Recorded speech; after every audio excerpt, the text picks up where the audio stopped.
3 years ago, Protagonist had possessed a game character, and the name of that game was Heroic Legend of Arhen. This game was all about various kinds of dangerous events that went on in an academy and its endless incidents, where in the finale the only thing that was waiting for them was the end of the world by an army of the undead.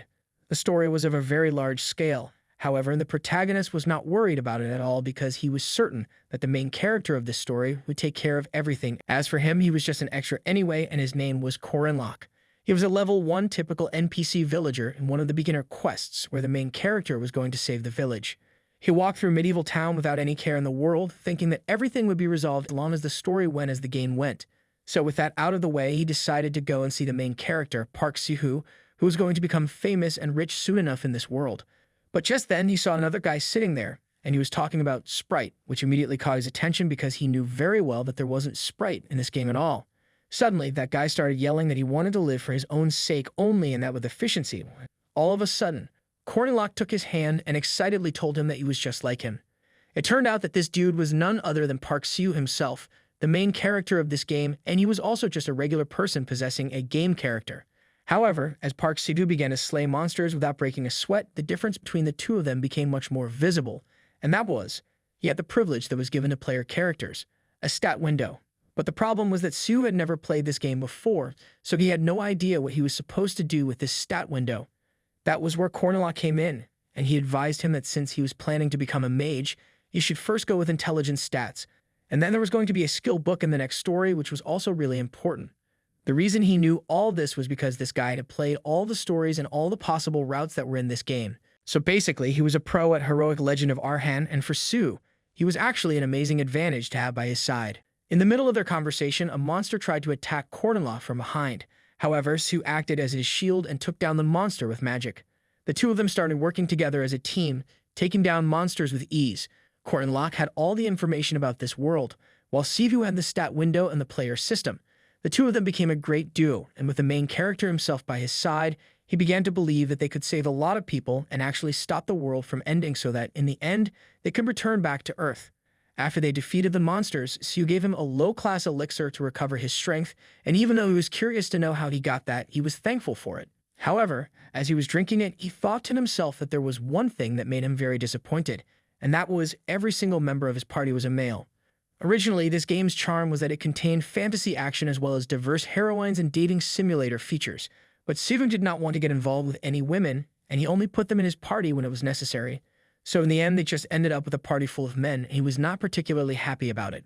However, that was not it.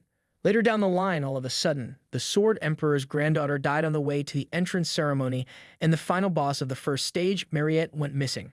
The plot had started to stray from the original storyline of the game, and to top it all off, the way Park Sihu thought because of his real personality, something was clearly not right, and Corinlock did not realize that at that time.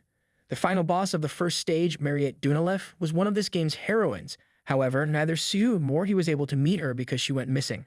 But then, after some time passes since that incident, he found her staff inside Siku's secret bunker. He had followed him because he was sneaking out at night for a while now, but he had never thought he had such a big place hidden underground. It was like his personal inventory where he had stored tons of important artifacts. One of them was Odachi, a sword that had also gone missing when another heroine, Alicia, disappeared. Every single item that was present in that room was an item belonging to a character that had gone missing as they both progressed in the game. But that was not it. He was even more shocked to see that Mariette Dunalef was being kept there as a prisoner, locked in chains. Before he could even comprehend all this, Siu appeared behind him and questioned him about why he was there. Corinlock demanded an explanation for all this as he recalled that Siu had told him he lost Mariette when he went after her.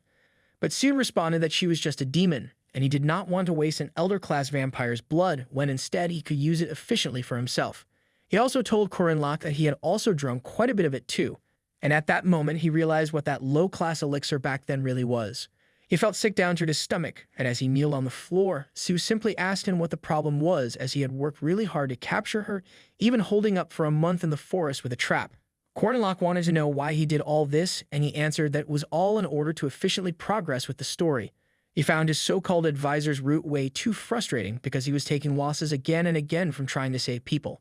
He was not killing those annoying beings like Jaeger and Lark, and he kept on trying to protect people who they could not even manipulate without upping their friendship level. So he reached the conclusion that using them all like this was, in fact, the most efficient way, and even claimed that he was better at this game than Corinlock. Cornlock understood now that this man had been lying to him from the very start, and that he was not a newbie at all. Not knowing what to say anymore, he asked him how many people he had killed till now, and without any hesitation he answered that if he could get 3 more kills, it would be 100,000. Realizing that he was not even human, but just a monster, Cornlock became enraged and grabbed him by his collar, but Sue did not even flinch and told him that they were all just mere NPCs anyway, and he had killed plenty of them as well. Cornlock yelled that the ones he was killing were evil monsters who did not deserve to be saved because they were trying to end the whole world. Annoyed by how he always kept on repeating the word efficiency, he questioned him if he was so obsessed with it from the beginning, then why did he take Odachi, when there was no sense for a mage to take a hidden artifact meant for a knight? He also pointed out that there was absolutely nothing wrong with a regular elixir, which he could make very easily through the stat screen alone. The fact that he did all this inefficient work to create this farm was proof that he just needed a sandbag for his sociopathic tendencies. Those words enraged Sue, and he quickly attacked him. As Cornlock was on the verge of passing out, Sue walked up to him and told him that he should not be talking to him like that after everything he had done for him. Menacingly, he looked him in the eye and stated that he wanted him to think of him as his everything, as his world, because he clearly did not understand his place in this world. All he did was either always stick his nose into everyone's business or stare at other women.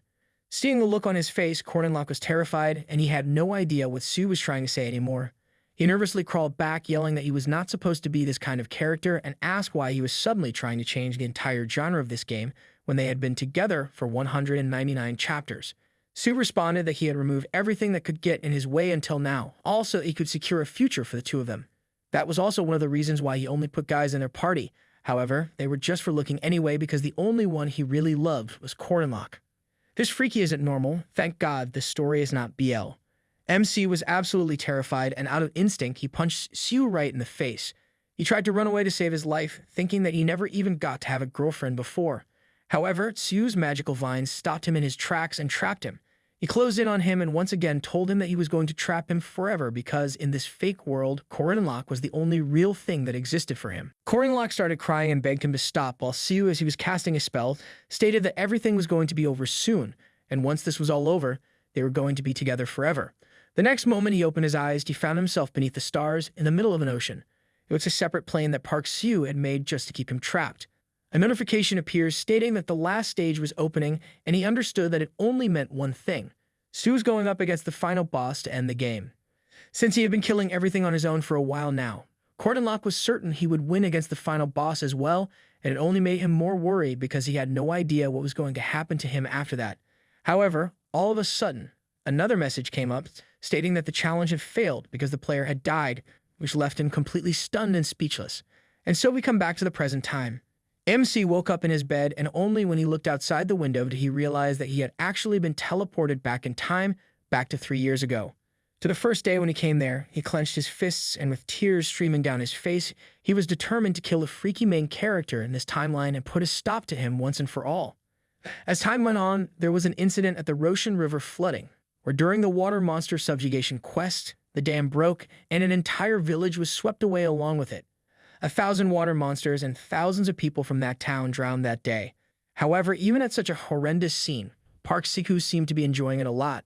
Previously, Cornlock simply could not understand why he was smiling like that, so he decided not to think about it too much.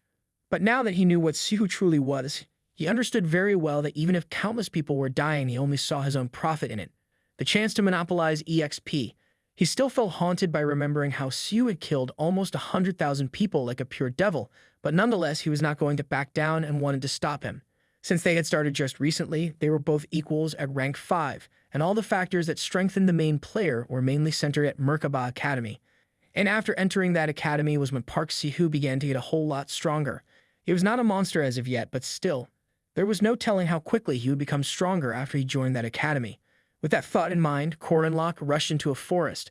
Since the entrance ceremony of the academy was going to take place in just 5 days, the only chance to kill him was right now, and to do that, he grabbed some mushrooms from that forest.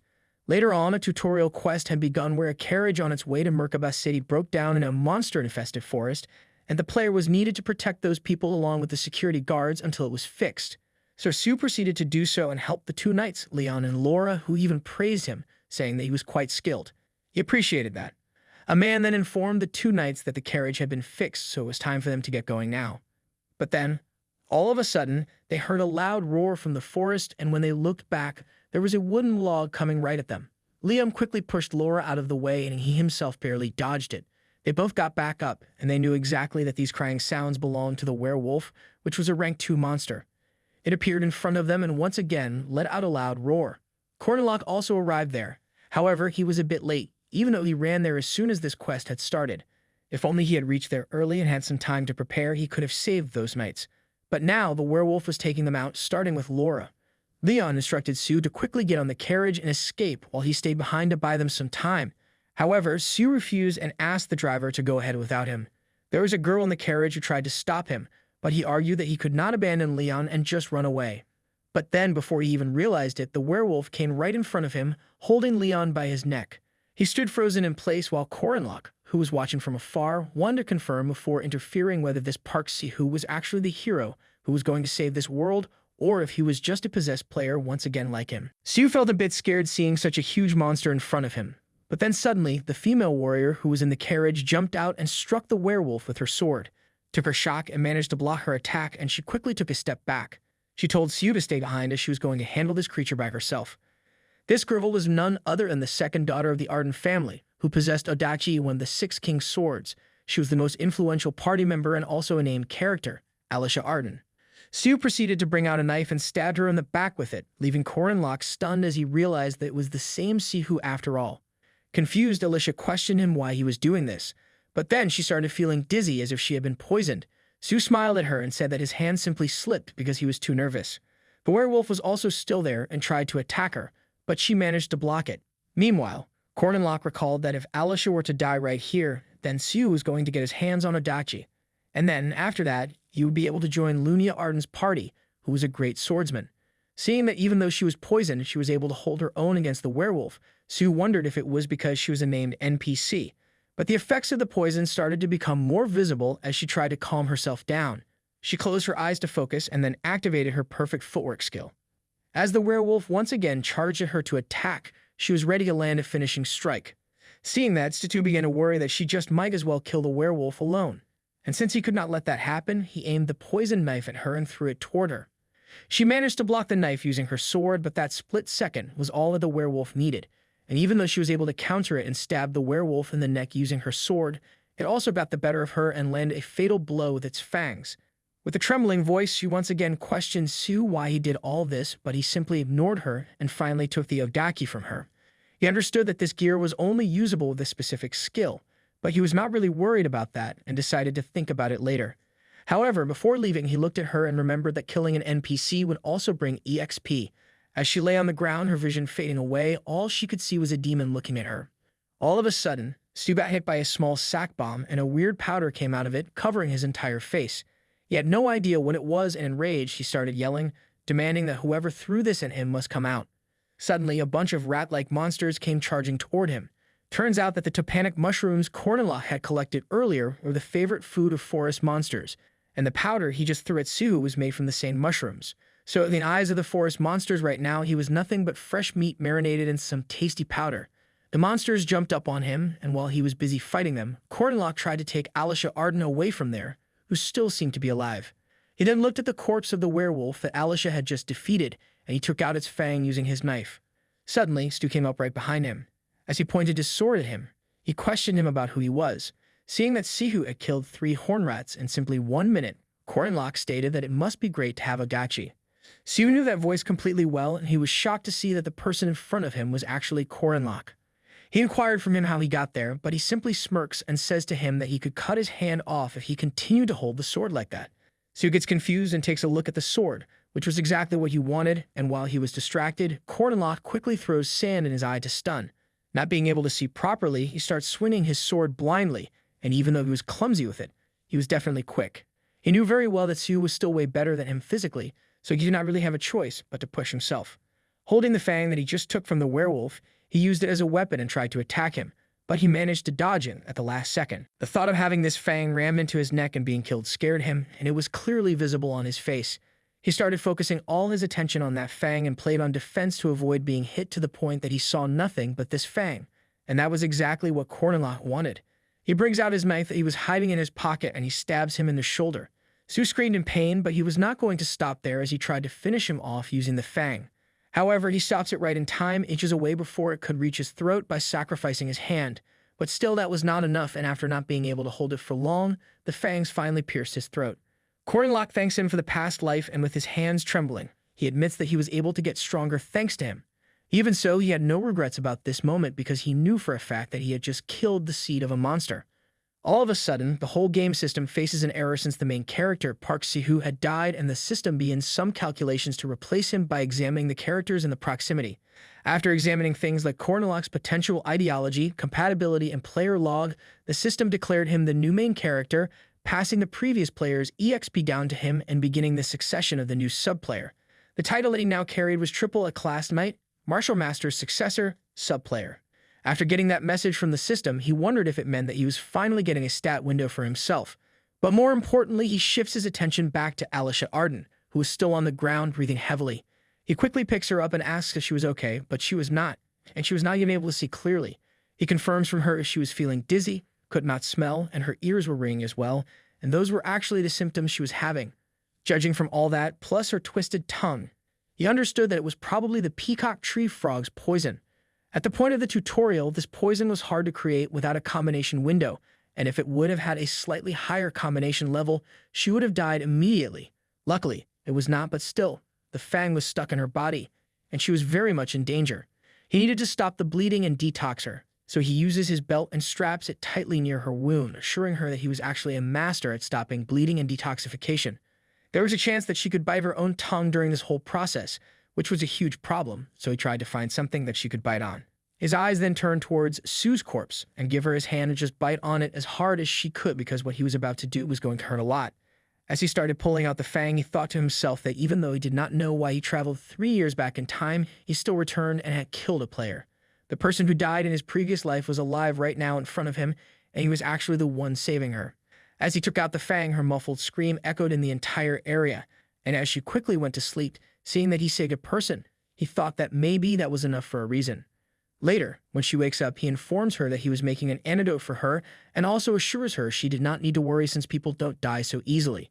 With her eyes still closed, she asks him for his name, but he simply puts a towel on her head and says that she did not need to know who he was. He suggests she just go back to sleep and get some rest while thinking that it was better to have as many people in the dark about his actions as possible.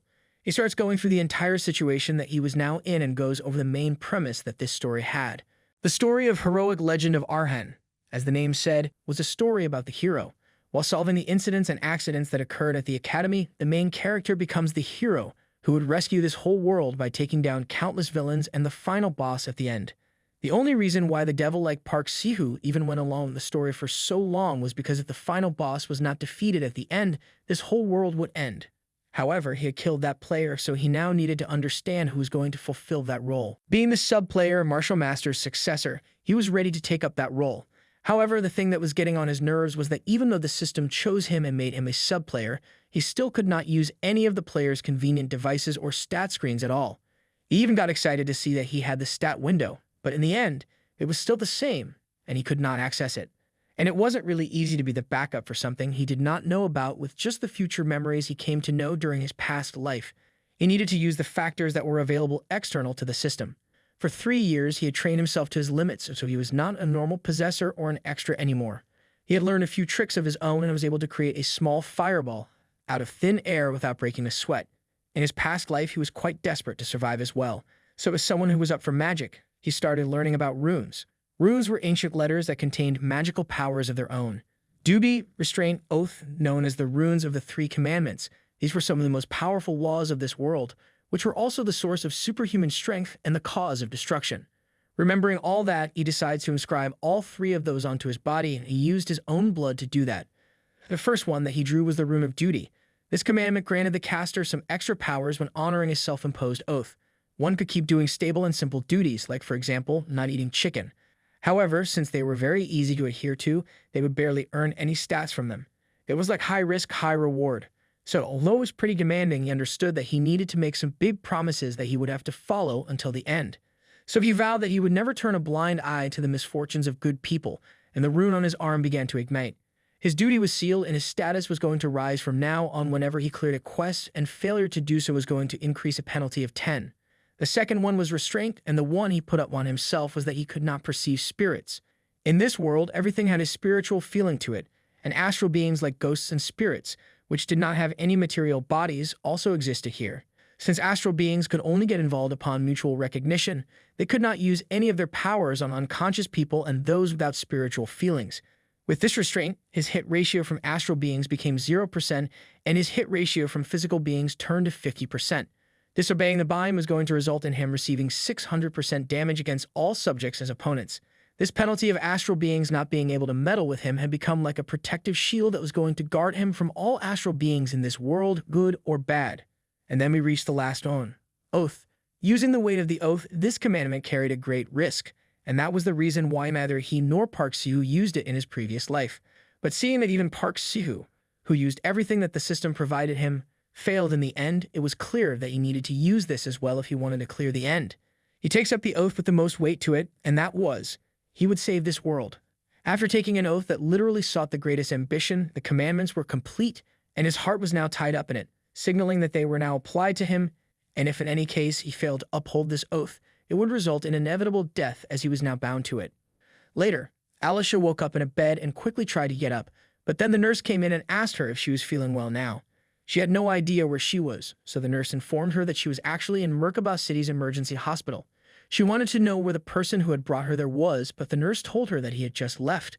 Since she could not move just yet, she started looking around to see where her stuff was, and then beside her bed, there was a bag, and it had Cornlock's belt that he had strapped around her wound. She remembered that it belonged to him, and as she picked it up, she noticed there was still blood on it. With a determined look on her face, she called out to the nurse, making her a bit nervous, but then went on to ask her if there was a place that sold honey bomb candy.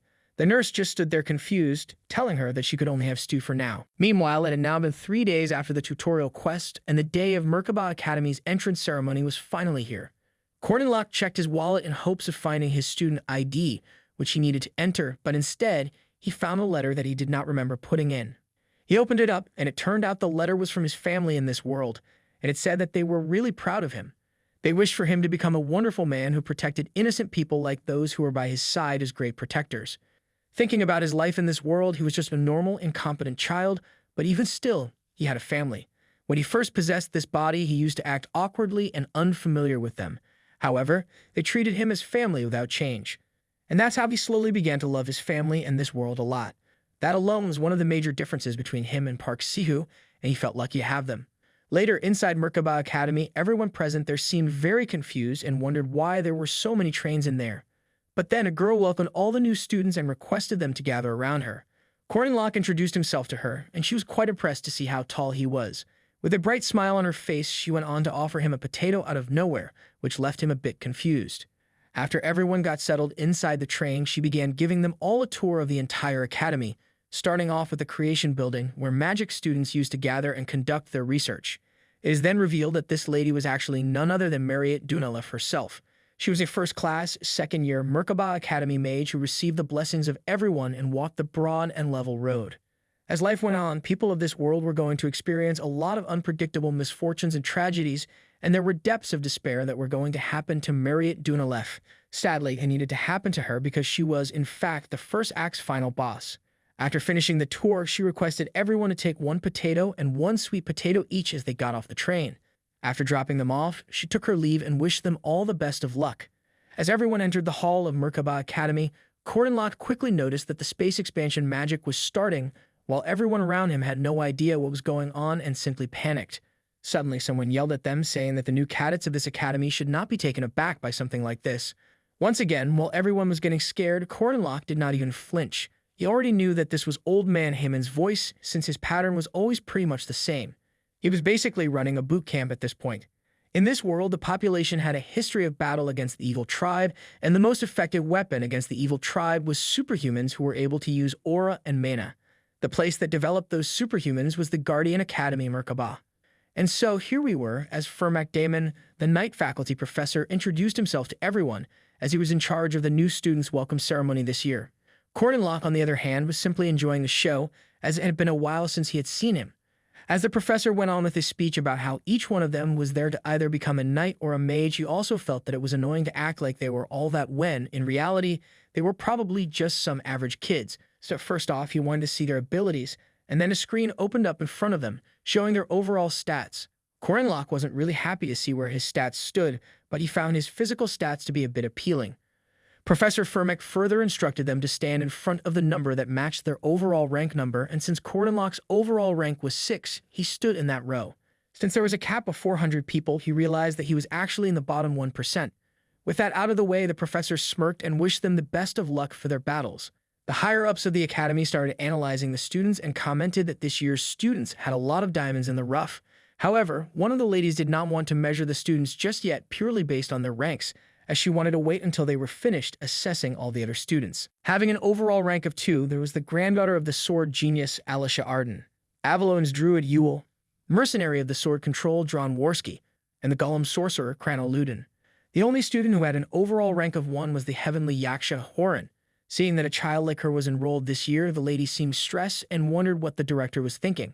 Another man then commented that there didn't seem to be any point in testing the 6th ranks because, to begin with, even the 5th ranks were not looking particularly great, and he even went as far as to suggest that they should just throw the 6th rankers out. However, the lady got offended and reminded him that the director wanted all the students to walk the path of learning. Feeling scared himself, the man did not argue and proceeded to begin the next exercise. A weapon case fell in front of Corinlock, and the students were informed that in 30 seconds, monsters were going to swarm that place, and they were required to deal with as many as they could. So basically, it was a test that put them into a place with nothing but monsters and made them fight them based on their level. As the countdown began, he opened his weapon case to pick a weapon.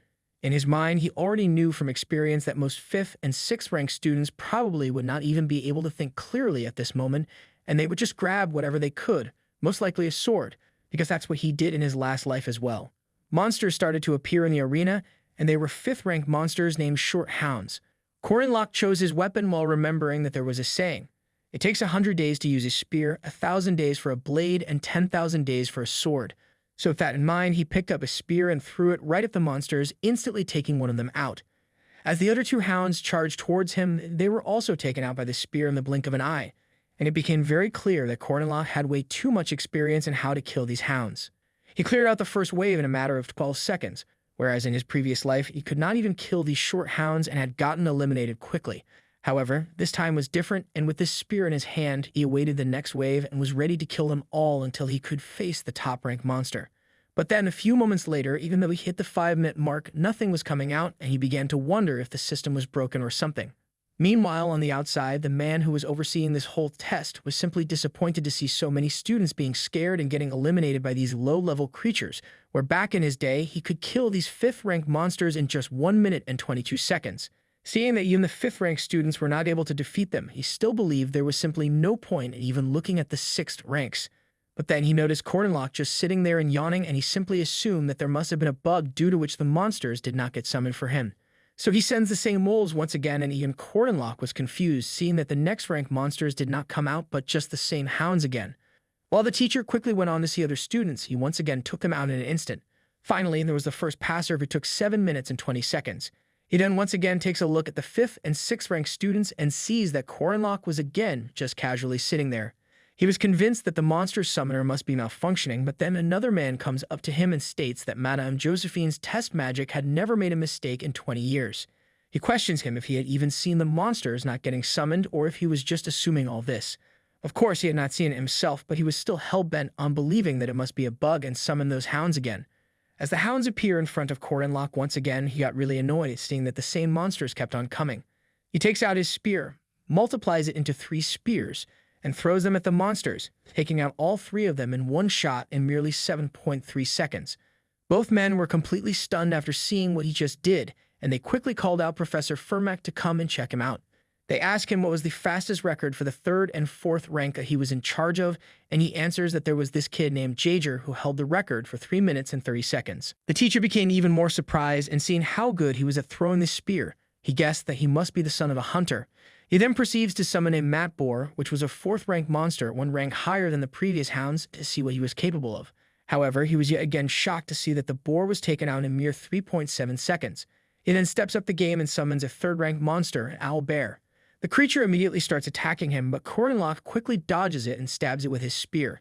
However, the owl bear did not even feel a thing, and he continued trying to attack him.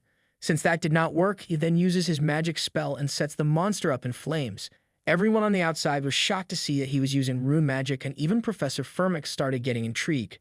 It appeared that fire also did not seem to have much effect on it, but since it was keeping its vision blocked, that was all that he needed as he struck it from above and landed the spear right in its skull. The teachers outside realized that he was definitely not a mere 6th rank, but they could not really test him any further than that, as the monster test was made to only go up to the 3rd rank. They felt that an interesting student had appeared for the first time in a long time and looked forward to seeing how he was going to fight the evil spirits in the next part of this test. They began with the 5th rank evil spirit test, and he could feel that something had definitely been summoned in front of him. However, he could not see or hear it because of the restraint penalty that he had. Due to that, he could not sense or interfere with souls, ghosts, or spirits whatsoever. He decides to wait for a while to check if this restraint was actually working as it said, and then after a minute of just standing there, it was confirmed that it was for sure activated. So since he had confirmed everything he wanted to confirm in this part of the test, he simply raises his hand and announces that he wanted to give up. As the final result of his test appeared, he was disqualified from the entire evil spirit test, while as for the monster test, he had set a new record for defeating all 3 monsters. As he came out from the test, the teacher just looked at him and wondered what exactly he was. After the test was finished, everyone was discussing among themselves about what rank they got and how many creatures they defeated. But there was one student who stood out, and his name was Jaeger Hinchpier. Corinlock remembered who he was because this guy was the same kid who had started a fight with the player at the beginning of the story in his past life, and Park Sihu simply killed him because he got pissed off. He agreed that he was a lunatic, arrogant, and a bit of a delinquent, but he also understood that it was common for his age. Other students then start making fun of the 5th rank since they even lost to creatures like short hounds and ghosts, but there was one boy whom Corinlock recognized, and his name was Lark. He remembered that in his previous life he could not get over his inferiority complex, but because he used to speak ill of Sihu and him, he also received the same fate as Jaeger at the hands of the player. Just then, the director of the academy, Arya Kusar, comes up on the stage and he begins his speech about how each one of them had entered this academy in order to become strong. Some of them had enough strength, while some still had a long way to go, and although he could not guarantee that they would get what they wanted from this place, he hoped that they all would be able to find their own path in this place, because he was there to help them take their first step. But after that, the only thing that mattered was their motivations. So with that said, he wishes them a great day and takes his leave. As the students tried to get to know each other, Jaeger yelled that from today, he was the 3rd rank knight. But then he notices Lark sitting in a corner and goes up to him. He questions him about what rank he was, and Lark answers that he was a 5th rank. Hearing that, he started bullying him and called him pathetic for not being able to kill even the short hounds. Just then, Corinlock comes up behind him and breaks the tension by acting like he wanted to be his friend. He even praises the blood tattoo that was on the back of his neck, and he knew that it meant to show what his blood type was so that he could quickly get a transfusion if he ever got hurt. Jaeger was actually impressed and was happy to see that he knew exactly what it meant, and explained that his mom, who was a tattoo artist, did this for him. Corinlock also expressed that it was very nice and wanted to know if he had tattoos anywhere else as well, when in reality he already knew about all of this. Turns out that in the previous life, when Jaeger went missing, his mother came to the academy and explained to them that his tattoos were not just for show, but something that she did out of worry for her son, who had entered this academy as a loving parent. While he was proudly showing all of his tattoos, Corinlock goes ahead to introduce himself, and just as it seemed like they were turning into friends, he involves Lark as well, and they all just laughed together, creating their own little group. Meanwhile, Alicia was looking at him from afar, and she found him really amazing, as he was able to save that little kid who was getting bullied so naturally. In her eyes, he seemed like a good person. But on the other hand, he was thinking to himself that now that he had left a good first impression on Lark, he would be able to use his ability, Memorize, which meant that he had now obtained a free skill book in the form of Lark, and he started grinning like a maniac. In Merkaba Academy, most of the facilities were provided to the students free of charge. Student cafeterias were relatively cheaper than outside, and the student dorms were also free. The one thing that stood out in this academy and was the most recommended facility was the training rooms. As for why, the reason was pretty simple. It was a place where even an impossible training could become possible. And of course, Corinlock had already started using it to prepare himself for fighting the spirit bodies that were invisible to him. As he was training, some seniors were observing him, and they talked about how usually students practice with spirit bodies in the 2nd semester, and even then, they could not even catch the wind-type spirit bodies. Mariette Dunalef was also there, and she just observed him quietly from behind. Just as he was getting the hang of it, he got hit by the spirit body, and he began to wonder if it was still too much for him. Just then, the instructor from before came up to him, and he asked him why he was practicing against his spirit body. He answered that he was doing so to train his spear skills. The instructor wanted to know if he was confident he could do it, and without any hesitation he responded that he would. At the same time, he could not understand why the instructor was approaching him like this all of a sudden and started guessing if something went wrong during the entrance exam. However, to his surprise, the instructor smiled brightly as he liked the way he talked and gifted him 10 meal tickets. Before leaving, he also told him to come and find him when he succeeded so that he could praise him more, while Corinlock felt overjoyed after receiving such a gift. He also felt that he was getting nervous for no reason, and he believed that a guy who showed affection using food must be a good sign. Putting all that aside, he got back to his training, and just when it seemed like he was able to get the upper hand, he once again got hit and fell down. As he lay down to catch his breath, Mariette came up to him and gave him a towel, asking if he was feeling exhausted. She poured some water into a glass out of thin air and said to him that he could rest now as he had already worked hard enough. According to her, he just needed to get the hang of it, and he could always come back and try again next time. However, as he took the glass of water, he knew that he did not have a next time, even though he had one just recently by coming back 3 years in time. In the previous life, he had Park Sihu with him, who always helped him. They had the player's stat window as well as potions and skill books from the combination window. But now Su was not there with him anymore because he himself killed him, and now he had no choice but to do everything on his own. He thanked Mariette as he returned the glass and towel and stated that he could always give up later because right now all he wanted was to become the strongest. To do that, he first needed to figure out his limits, and although it was going to be a bit excessive, he just had to test how far he could use his abilities from his past life. As he started using all of his skills back to back, he reached a point where he started realizing that he neither had a strong body nor vast magic power or aura. As for all the information that he had on Park Sihu and about the future, it also seemed useless when facing off against monsters and geniuses. However, he understood that to make it out of those situations, he just needed to work harder than everybody if he wanted to be the strongest. He felt confident that his past 3 years would not betray him now, and as he took up the spear once again, he used one of his moves where he threw the spear up in the air. Since he just threw it without aiming, Mariette wondered if he was giving up after all. But then suddenly, when he caught it in mid-air, she realized that he had not thrown it. He had shot it so that he could catch it again. He was finally able to get behind the spirit body, and he impaled the spear right into it, completely destroying the spirit. Mariette was stunned seeing such an amazing sight in front of her, and she thought that cliché words like strong or outstanding did not suit him at all. As she saw him up in the air, holding the spear in his hand, the only thing that came to her mind was honest appreciation, and she found him simply awesome. But then gravity did its job, and he fell hard back on the floor. His spear was broken in half, and his whole body was shaking. At that moment, he realized that he was indeed being excessive with his body after all. The next day in the academy, Mariette was there to tell the students all about the facilities that the academy offered, and while she was doing so, Corinlock was there thinking that if he wanted to fight properly, working on his body was the most urgent matter. To raise his physical capabilities without relying on Park Su's elixirs, there was only one way that he could think of, and that was using the commandments. As he looked at Lark, he remembered the one that he had taken, saying that he would not turn a blind eye to other people's misfortune. So he quickly went up to him, and being all friendly, he asked if he wanted to get something to eat with him. He then whispered to him that they could talk about grimoires as well, and Lark got a bit nervous after hearing that. A grimoire was basically a skill book, and it was a powerful artifact that allowed anyone to acquire the corresponding magic or traits just by reading it. The Academy's library boasted a size as large as the Academy itself, and it stored and passed on humanity's knowledge to future generations at the same time. At least that's what they said about it, but he knew that it was all just a facade because in reality, this place existed to hide the grimoires. As the two of them were searching the library, Lark reminded him that in exchange for his help, he must keep his promise, and he agreed, saying that as long as he fulfilled his role, he would surely have the grimoire with the traits written on it. Lark was actually a hard worker and an intelligent student. He memorized all sorts of magic and stored them in his spellbook. But of course, it did not matter how many spells he had stored. Using them all was quite difficult for anyone. If a magician's level and mana level were low, they could not produce good results even if their theory was great. But with a grimoire, it was a completely different story. As Corinlock was just tossing every book down on the floor, it made Lark very annoyed, and he told him to stop doing that. But then, all of a sudden, he was shocked to see that one of those books opened up a hidden door. Obviously, Corinlock knew what he was doing, and as they both went inside and started walking, he then turned back and reminded Lark that he must keep his promise if they were going to do this together.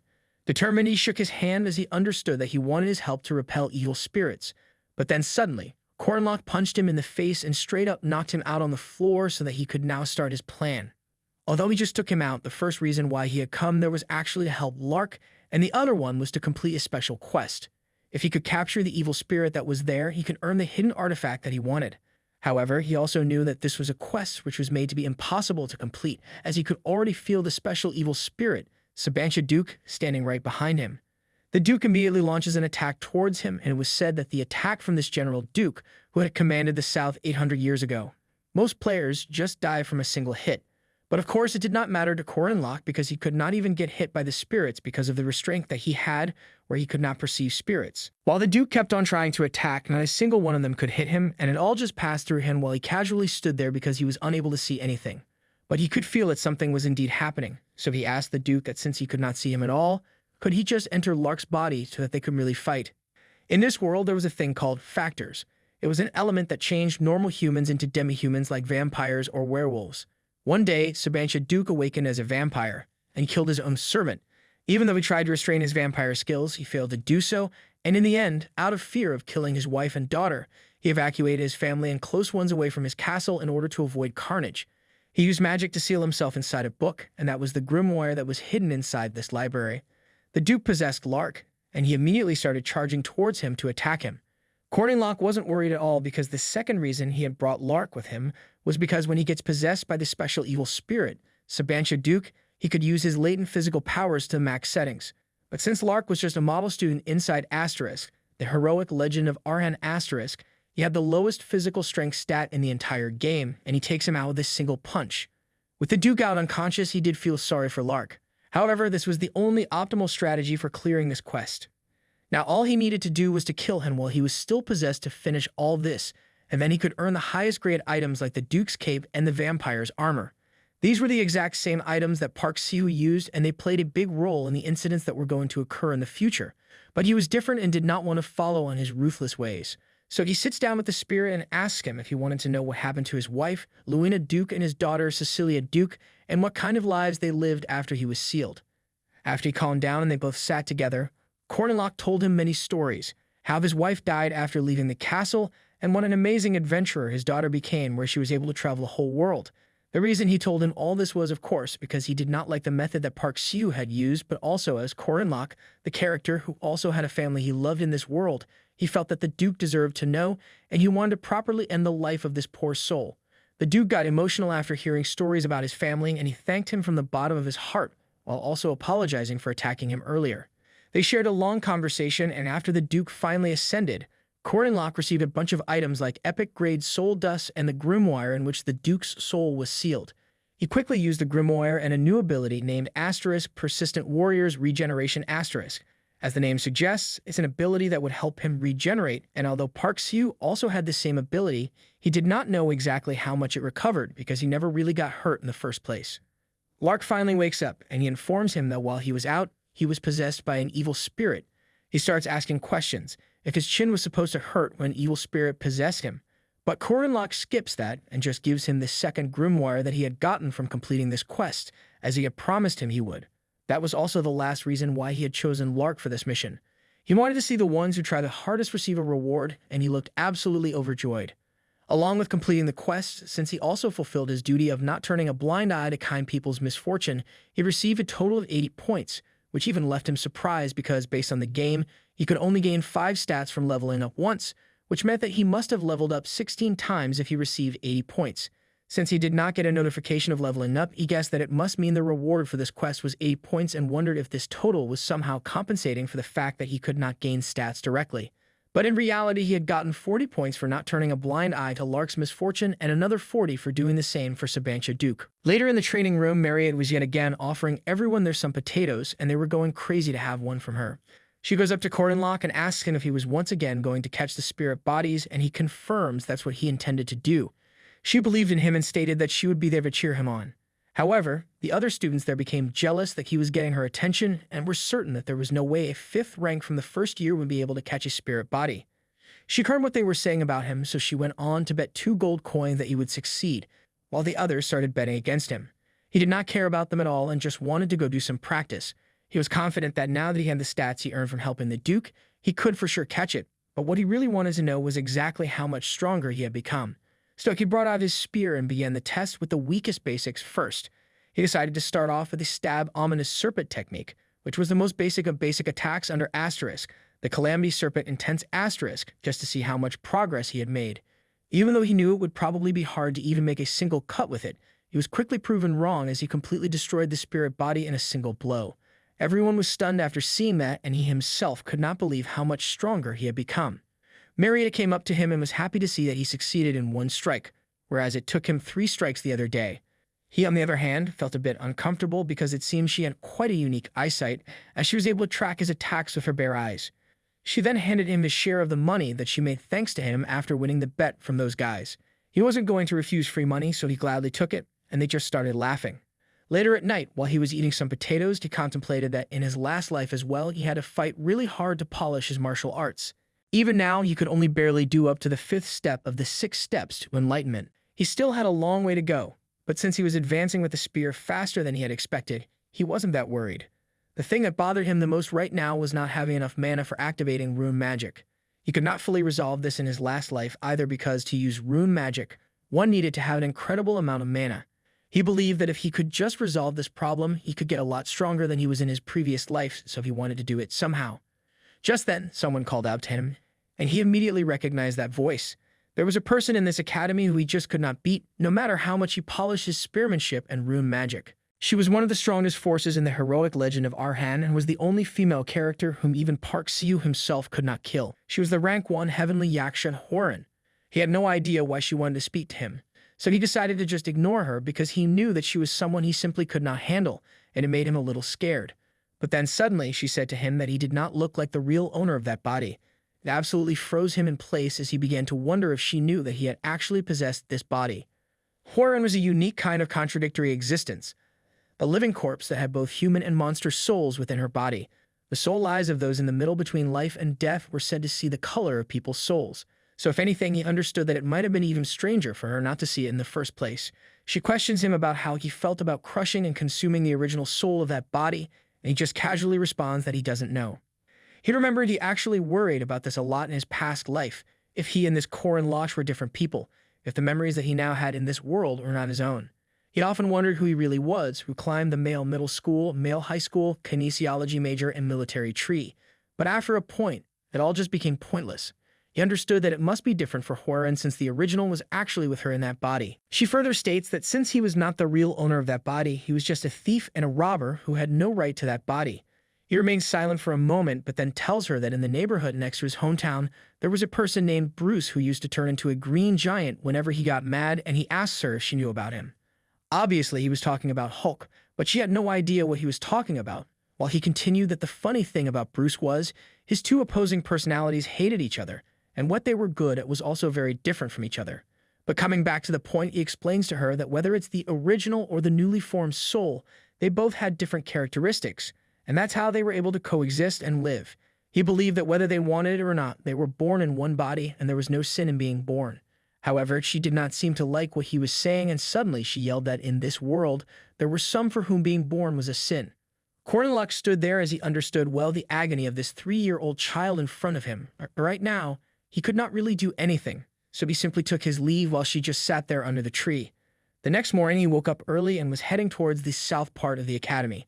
The reason why he got up so early and left the dorms before he could even hear the sound of the birds was because it was the start of the weekend and he wanted to go check the mission board. The small and big commissions that were displayed there helped the player to level up in preparation for the next main quest, which simply meant that it was a necessary course of action if he wanted progress. However, his goal wasn't exactly to level up, so there was no need for him to keep doing this. He just wanted to test something else. But putting that aside for a moment, there was Alicia right beside him, and he wondered why she was just staring at the board so hard. Come to think of it, he did not have much info on her because in his last life, Sue gutted her, and his own memories were a bit different from what he had seen in the game. As he calls her out, she immediately bows to him, and he wanted to know why she was looking for missions right from the first weekend, even though she was second rank and there was no way she was desperate for results. Turns out she needed some money, and when he brings up that the activity support fund for the second rank must be more than enough, she explains that the academy was not going to give it to her because her family's income was in the top 10%. Basically, she was suffering from success. Cordenlock also recalled that it was similar to Korea's state scholarship, where for those who were coming from wealthy families, there was no activity support fund. She further tells him that since her parents were permissivists, she needed to earn the minimum living expense by herself, no matter how much she asked from them. Seeing that she was in a bit of a complicated situation, he suggested to her that she could take the patrol mission as it was pretty cost-effective. Since they were accepting up to 3 people, she asks if he wanted to do it together with her, but he straight up refuses, saying that he had something else he needed to do. He picks up a very simple mission as his first, where he just needed to find a family's pet named Butterfly. He set out to complete it, and although the EXP and pay were small, it did not matter to him because his goal was a commandment. After saving and returning Butterfly, who almost dies at the hands of a water monster, he was able to block the owner from the misfortune of losing their pet and falling into depression. As a result, the little girl was relieved while he received 5 points for fulfilling his duty. Seeing that the commandment was getting activated, it was clear that even the most trivial missions would give him incredible points. And by just thinking about it, he starts laughing like a maniac, even scaring the little girl. Just like that, he started taking up several small missions where he could fulfill his duty of protecting the innocents and began point farming. But then, all of a sudden, he remembers that there was one mission which he had almost forgotten and was more important than gaining points. Meanwhile, there was a small restaurant, and the owner of the place was going crazy because he had made a sauce using more than 10 ingredients including garlic, carrot, and peppers. But there was not a single sauce that was satisfying his desire to make the most delicious chicken even when cooled. Out of nowhere, Cordenlock appears at his doorstep and suggests to him that he should try adding starch syrup. If he did that, his problem would be solved, and with that said, he quickly leaves while the owner just stood there confused, thinking about what just happened.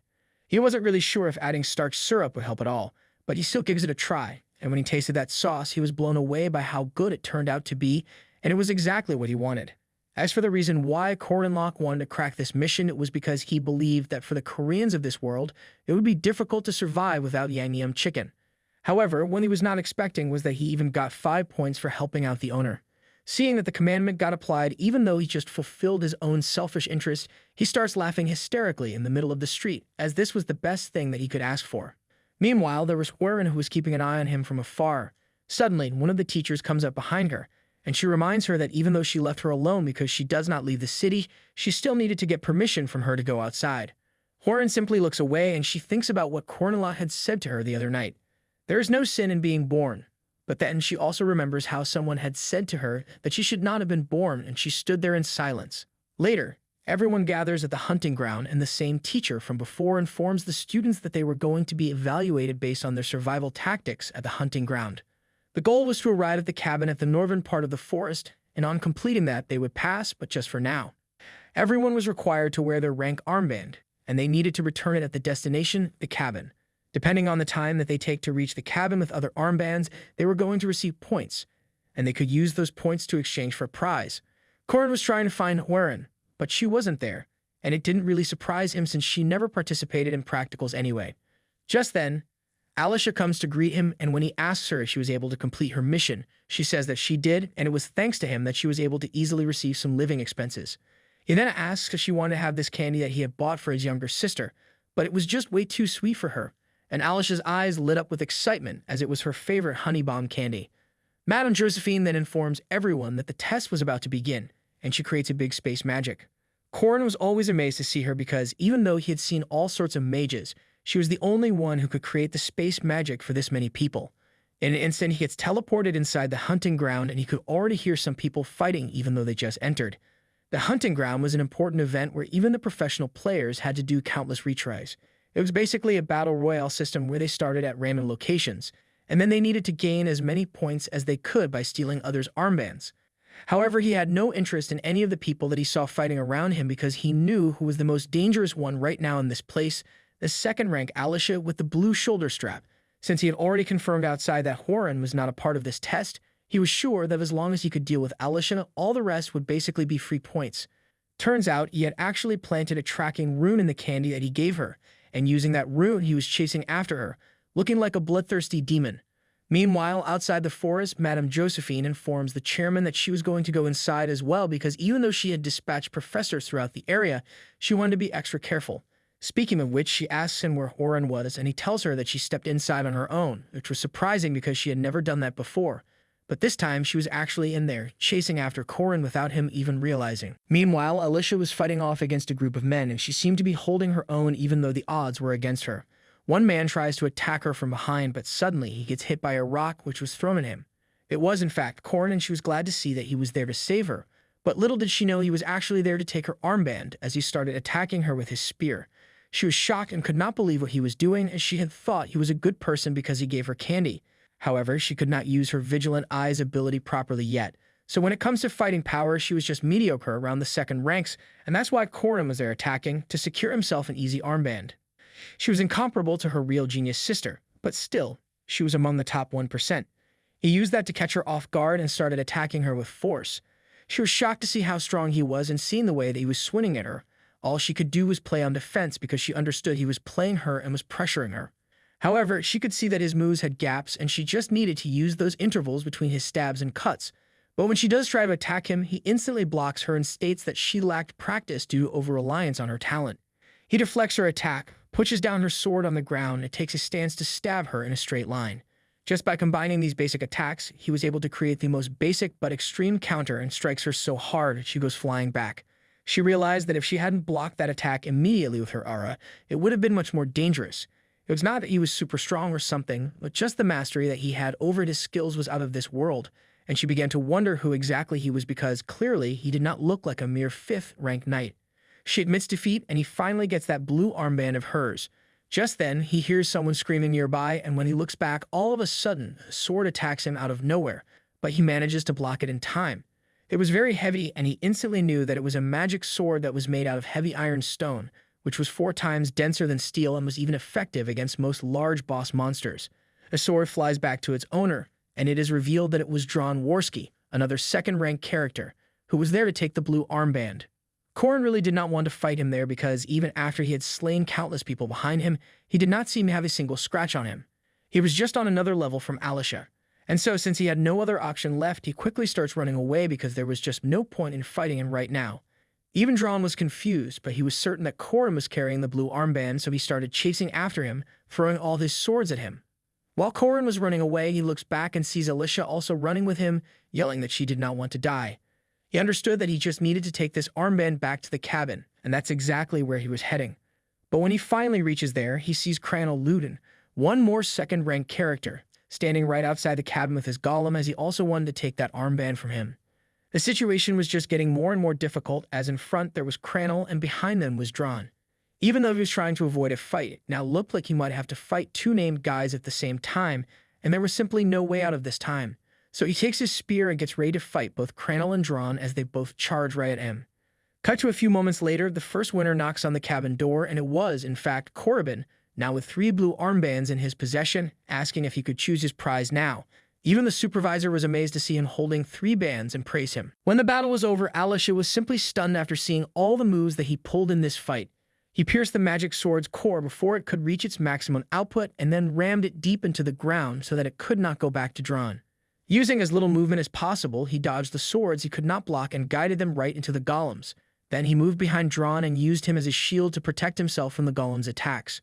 While Dron kept the golem busy, he swiftly destroyed the golem's core as well and went on to deal with Crannel. Judging from his actions, physical or psychological, she got a feeling that he was a person who had fought on the battlefield countless times because he was able to organize every single thing in a single moment. The way that he used just the basic techniques of the spear and his experience to overcome his weaknesses, she felt like she was watching her sister in action. She recalled the words that he had said to her, that she lacked practice due to her over-reliance on her talent, and took them to heart as she realized now that she needed to work hard as well. Dron, on the other hand, was also lost in his thoughts as before he could even demonstrate his power, he was defeated in an instant, and it looked as if his opponent already knew about his techniques and abilities. Meanwhile, Crannel was on the ground, remembering what Korrin said to him. He advised him that golems were big targets for small but powerful opponents, so instead, he should have found a friend to guard the cabin for him. However, poor Crannel did not have any friends, and this defeat really hurt his soul. It was on this day that the 3 named first years came to remember Korrin and Locke in their own ways, while he, on the other hand, was simply goofing around in the cabin. The only strongest person left among the participants at the hunting ground was the druid who had received the protection of the forest. Her name was Yule, and she could control the trees around her. However, participants were not the only ones there. The strongest person in that entire forest was the greatest mage of Merkaba Academy, Mariette Dunalef. Since the seniors like her were taking on the role of monsters and were helping out with the practice training, the matchup for Yule was too unfortunate, as she literally got one shot by Mariette's water spell. That was the point where the hunting ground practice training was originally supposed to end. But then Horan appears right behind Marriott. Marriott stays in character, and she asks her if she was looking for someone, but she completely ignores her and runs right past her. Suddenly, Marriott blocks her path with an ice wall and tells her that she should not just ignore her like that because, based on the regulations, she was actually a monster right now and she could not do the same to her. Back in the cabin, the teacher there informed Corin that he earned a total of 117 points, and it was a score that had not been seen in a very long time. There were several items that he could choose as his prize, like a matte boar molar knife, a leather protective coat, and a shark bear's bile. The most valuable item among them was the shark bear's bile, but he already had something in mind that he wanted, and that was Mandrake's seed. The teacher was also impressed, seeing that he had quite an eye for things. He then asks him what he would like to do with his remaining 17 points, and he takes a couple of random things like nutritional plant supplements and earmuffs. Coming out of the cabin, he thinks back to how, even among his countless retries of this part of the game, things had never worked out this well for him. On top of that, it was also the first time he saw Lark and Jaeger finish the test as well. He was glad to see that the two of them worked together, and Jaeger suggests that they should go train some more in the stamina training room at night. But instead, he wanted to help Crannel find his golem core because it was precious to him, and asked the two of them to help him out as well. Crannel nervously states that they did not need to do that for him, but Corin wanted to help him because in his past life, he had actually worked quite a lot with him, and there weren't many aggro tanker dealers as good as a golem for this semi-large monster battle. Things seemed to be coming to an end where Crannel was now restoring the core. Alicia was supposedly injured, Drawn was simply out of fighting power, and as for Druid Yule, she looked like she was just dead. He helps her get back up, and seeing her in that condition, he thought to himself that Marriott was doing a bit too much, going so hard on these kids. All of a sudden, the whole area started trembling, and the creatures of the forest were running away from something. With a faint voice, Yule mumbles, "Run away, Marriott," and he begins to wonder what exactly was going on. Marriott was someone who had a natural ability to analyze magic and was blessed with an insane amount of mana. She had never experienced despair, frustration, or failure, and she was the one who was going to continue Josephine's path. To her, this hunting ground was like a playground where she needed to manage the difficulty moderately and help her juniors grow. Or at least that's what he knew about her because, as the scene cuts to Marriott, she seemed to be struggling against Corin. Even when she was trying to attack her with ice crystals, she simply destroyed them all and kept on pressurizing her. Backed into a corner, she realized that she could not fight with just elementary-level magic right now. She started wondering what she should do. However, even though she had made a promise to the senior professors that she would not use attack magic above the intermediate level, she had already begun to use advanced magic against her. So in other words, although she wanted to deny it, she was already using her full power and was getting absolutely obliterated by Huaren as she went flying back right into a tree. At that moment, she understood that what was standing in front of her was not a knight, a mage, nor was it any player. It was just a natural disaster in the form of a human. With a look of fear on her face, she yells at her to not come any closer and stay away from her. Just then, Josephine appears out of a portal in front of her and assures her everything was going to be okay. Seeing her there, Marriott felt relieved, and before she could even say anything, she passed out unconscious. As the hunting ground training practice came to an end, there were several unexpected results that day. Starting off, the first placer who received the highest points was just a 5th-ranked student, Corin. And then there was Marriott, the second-year ace who got injured because of a conflict between her and the first-year ace, Horan, during the test. The news actually scared Corin for a while as well, as he thought if she had already awakened as a boss. However, she seemed to be fine for now, so he guessed that it must be flowing like the original plot. There were still around 3 weeks left until she was going to awaken, and there were still a lot of things that he needed to prepare before that. So he heads out and arrives at the outskirts of the hunting ground forest to meet a being that lived there. He proceeds to put a lot of eye drops in his eyes, and then he throws the seed that he obtained from the training ground into a lake. Acting like he did it by mistake, he starts crying loudly and just starts yelling when suddenly he hears someone asking him why he was crying so loudly. That was exactly what he wanted, as the person he wanted to meet was finally there. Turns out, in the heroic legend of Arhan, there was an Easter egg that a player could use only once, the gold-axe Taoist hermit. Just like there was that story where a woodcutter accidentally dropped his iron axe into the pond and the Taoist hermit asked him whether the gold or silver axe was his, this was the exact replica. And just like in the original, it used gold and silver axes, so it was limited to weapons that were unique grade or below, and there was no reaction if you threw higher grade items. However, some old-time players started a random challenge, and among them, there were even heroes who dropped rare items. But of course, it didn't work. However, back to the present, the seed that he worked so hard for was eligible, and the hermit asks him what seed was his, gold or silver. He answers that none of them was his, so the hermit presents him with the original one and asks if that was his. He was still acting, and as the tears were coming down his face, he confirmed that the simple one was his, since even after seeing gold and silver, he did not covet them and remain honest. The hermit gifted him all 3 seeds for his honesty and just went back into the lake. The moment he left, Korin's tears stopped and he began laughing as he was successfully able to duplicate his item. The standard mandrake seed had the effect of improving mana, but these gold and silver seeds had very special effects, and these were very rare items that the player could obtain only through this method in the game. In his previous lives, Su had taken the gold one and he took the silver one, but this time, they were all his. As night fell, he recalled that the event which would cause Mariette to become the first boss and awaken into a special vampire was the actual mission that was going to take place in 3 weeks, and that was the encounter with the Fog City's murderous vampire, John Doe. He did not know fully how the agent of the demon tribe inside her was going to awaken, but he still had time, and that was actually part of the reason why he showcased his power against those second-rank named characters. Since there was simply no way someone would want to fight alongside a weak 5th rank, the first thing that could make them interested was his natural talent and strength. In a week, the name were also going to recover fully, and that's when he planned to propose creating a party. He was certain that if he had enough preparation and enough members after these 3 weeks, he would be able to save a girl from her misfortune. Until then, he decided to train Alicia, employ the mercenary of sword control, Drawn, coax the Avalon Forest's druid, and become closer with Golm's sorcerer crown. With that in mind, he was confident that if everything went according to plan, this mission would be a piece of cake, as long as there was no unexpected variable. However, it seemed that the unexpected variable just took place as Mariette suddenly woke up in her bed in the middle of the night, and she had already become a vampire, going right after the lady that was taking care of her. A few days later, since Josephine wasn't pleased with what Horan did in the hunting forest, she had instructed her that if she wanted to learn something, she would provide her private lessons. But for now, she needed to stay in her room and self-reflect. As she stayed in her room, she started to consider if she should just jump over the wall. Out of nowhere, Corin comes outside her window and scares the soul out of her. Hanging from a tree, he reintroduced himself to her and asked if she could open the window.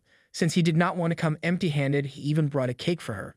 She reminded him that coming in there was against the school rules, but he simply said that he was just on a tree right now, and besides, he wasn't scared because Josephine was also not there right now. He had come there just to check on her. However, he was quite surprised to see that she did not even have a single scar on her. But the fact that she was banned from going out, getting visitation because of what happened on the hunting ground and was locked up like this for more than 4 days now. He felt that it was a bit too much, even though he understood Josephine's concerns because, after all, she was a special demi-human. Horan then told him that Josephine had actually not been there for more than 4 days, and he was so shocked to hear that he lost his balance and fell straight down from the tree. He immediately started running to find out what was going on because it was definitely not normal for Josephine to leave the most dangerous person in the academy, Horan, alone for 4 days. He also saw the 2 former guardians, the representative martial artist, magic faculty professor, Dina, and night faculty professor, Furmak Damon, running around trying to find someone, and he had a feeling that he already knew what had happened. He went to see Mariette, but the guard there told him that he was not allowed to visit. Corin had brought a sandwich and a drink, and he told the guard that it was Josephine who had sent him. Seeing that he was not allowed to enter, and on top of that, Isabel, who was protecting Mariette, had also gone missing, he knew that something was not right, and the more he thought about it, the more his suspicions seemed to be right. He had actually placed a rune on the sandwich, and the moment the guard took a bite, he got hit with a stomach ache and quickly ran to the washroom, requesting Corin to guard the door for a while. As he entered the sick bay, he hoped for everything to be fine because it was just way too early, 1 month too early. He wanted his suspicions to be wrong, but the moment he removed the blanket from the bed, it was Isabel lying in the place where Mariette was supposed to be. There were vampire marks on her neck, and he realized this was what the professors wanted to hide. Mariette Dunalef had awakened as the first final boss, a vampire, and it was 3 weeks earlier than it was supposed to be, which started to make him really worried. To defeat the first act's final boss, there were 4 phases of the attack strategy. Phase 1, where the player could easily deal with the monster waves. Phase 2, where they needed to hold her back with magic circles. After gaining the upper hand from dealing damage, there was Phase 3, where they needed to face off against the powerful enemy who was rampaging in the realm of blood. When that powerful enemy was knocked out, the final phase was activated, and this last pattern was the heart of this mission. If the player had a combination of the first year named by his side, it was not too difficult to reach Phase 3. However, currently, Alicia was injured, which was Corin's fault. Dron's weapons were destroyed, also his fault. And Cranel's Golem core was also destroyed, again, his fault. All of the first year named were out of action, and it was all because of him. So all in all, he screwed up. In the original story, after encountering the Fog City's murderous vampire, Mariette attacked her roommate and went on a rampage. In his previous life, after this incident happened, his group was waiting below the dorms where Isabel and Mariette were so they could deal with him quickly. Although Siu did purposefully let Mariette go, that was a completely different story. But now, thanks to him, things had become a total mess. Alicia had broken her bones into 8 pieces because of him, and as for Cranel, his golem core was broken, so he was pretty much useless. There was Hwarin. However, he was not sure how the situation might change if she were to join this fight, so he'd only had one option now. He headed to the stamina training room and informed Dron that he needed to hire the mercenary for a special rank mission, where they needed to find someone and capture them without killing them. Dron told him that it was going to be tough, and it was the rule of mercenaries like him not to join fights they could not win. On top of that, his sword was also broken, thanks to him. But Korin interrupted him and said that the reward was 20 gold coins, plus he could take his soul dust item as collateral if he did not trust him yet. In a second, Dron agreed without any questions, and he joined his party.